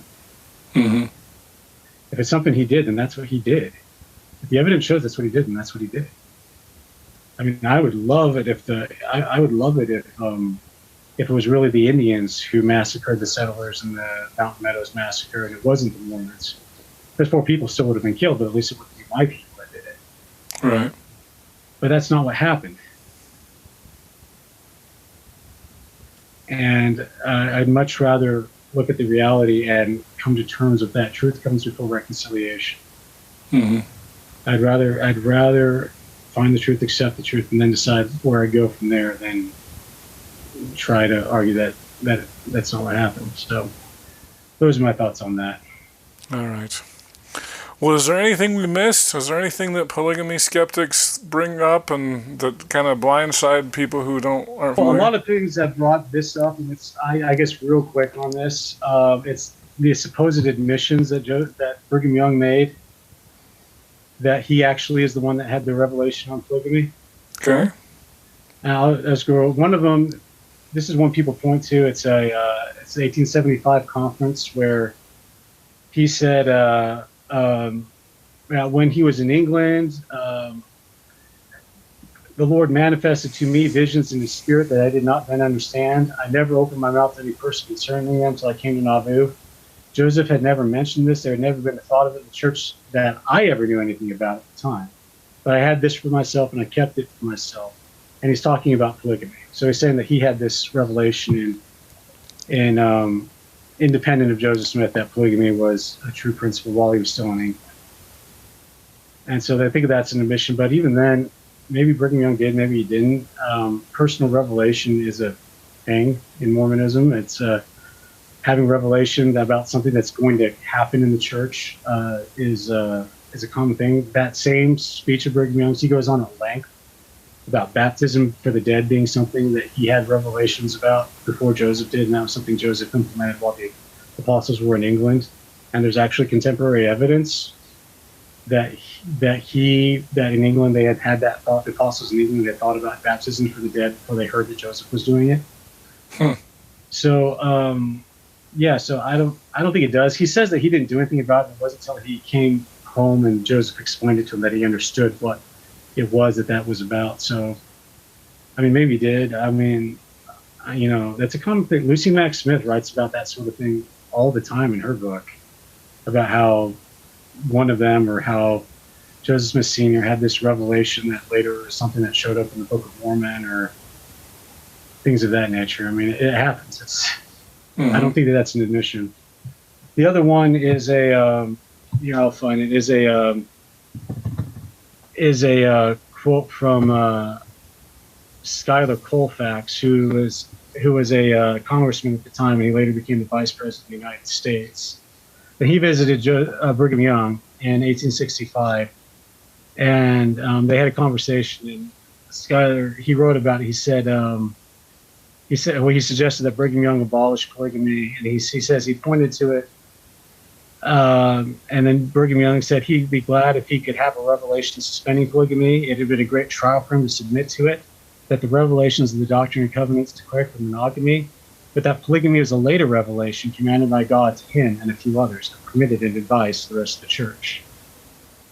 So basically all in that, Brigham Young says is that the revelations in the Doctrine and Covenants, which at the time was the 1844 Doctrine and Covenants that didn't have Section 132 in it, that still had the old Article of Marriage that said that said monogamy was a standard. He said that the revelation on plural marriage came after those revelations. Is really all he says. He doesn't say, he says it commanded me and a few others to take plural wives. He doesn't say that it was a revelation he had. And that's from a journal of Schuyler Colfax that was published later. I found another source on this about how Colfax had written a letter to the War Department at about the same time, and he recounts the same conversation. In that one, he says, Brigham Young says it was Joseph Smith that had the revelation on plural marriage. So, okay. So I mean, so in the quote I read earlier, he doesn't say that it was him, not Joseph. He just said it came later. And so, I mean, these are the things that people look at as missions, as kind of your smoking gun type things that Brigham Young started polygamy, not Joseph Smith. I don't think that they are. I don't see how looking at them like that, you can come with that conclusion. Mm-hmm. So there you have it. All right. So that's it. After 3 hours, that's it, huh? Yeah. Okay. Oh, I think we covered a lot of the stuff that's in there. So. Well, Mark Tensmeyer, I really appreciate you sharing with us all this knowledge about the polygamy skeptics and how we can talk about those. Do you have any upcoming articles or books? Can you remind us about that? Well, there's the one I've been talking about. It's a chapter that's going to be in a book by Signature Books. Uh-huh. That's a bit just about early Mormon polygamy, and my chapter is about the things we've been talking about. Some of the things we've been talking about. We covered a lot more things than I talk about in that chapter. Oh, wow. So we got the comprehensive view. Yeah. I didn't want to leave too much out, but then again, there's always stuff that's left out. So it's my hope and my expectation that this will be followed up by more things, either by me or by somebody else, that covers things like the Cocharanites and all kinds of things like that. So do we have a name of the book yet? I don't know if we do. It's by Signature Books. There might be a name for it, but if there is, I don't know. You don't know what it is yet. Then you don't know release date or anything? It's going to be year after next, at least, at the soonest. Okay. But so I'm glad that we have this interview here to people to use in the meantime. Yeah, that's great. So, but yeah, I might follow it up about this with this other things. I might follow this the paper up with just an article that just goes over miscellaneous arguments people have made and things, because there's a lot of the stuff we covered here that I don't go into in the article, and I think would be good to just have some place to where it could be. Yeah. Where it could be, and so, but who knows? Maybe somebody else will beat me to it for that, which I'd be happy about. If somebody else did, I think that'd be fine. So. All right. Well, thank you so much for sitting down with me here on Gospel Tangents. Really appreciate it, Mark. Yeah, appreciate it. Thanks for having me. I hope you enjoyed our conversation with attorney Mark Tensmeyer. Mark, thanks so much for sitting down with me. I know we spent a couple of weekends doing this, and appreciate all the wonderful detail you went to. I know there's a lot of rabbit holes that we chased, and I really appreciate it. So thanks again, and I look forward to your upcoming books and articles on this topic. So thanks. If you're interested in individual transcripts, go to Amazon.com and do a search for Gospel Tangents interview, and you can see our past interviews there in paperback form. So just check out Gospel Tangents. We're always updating those. For the latest updates on Facebook, go to facebook.com/Gospel Tangents, and you can see our latest updates there. We're also on Twitter at Gospel Tangents. Of course, you can subscribe on Apple Podcasts at tinyurl.com/Gospel Tangents. And please give us a 5-star rating for those of you who listen to audio only.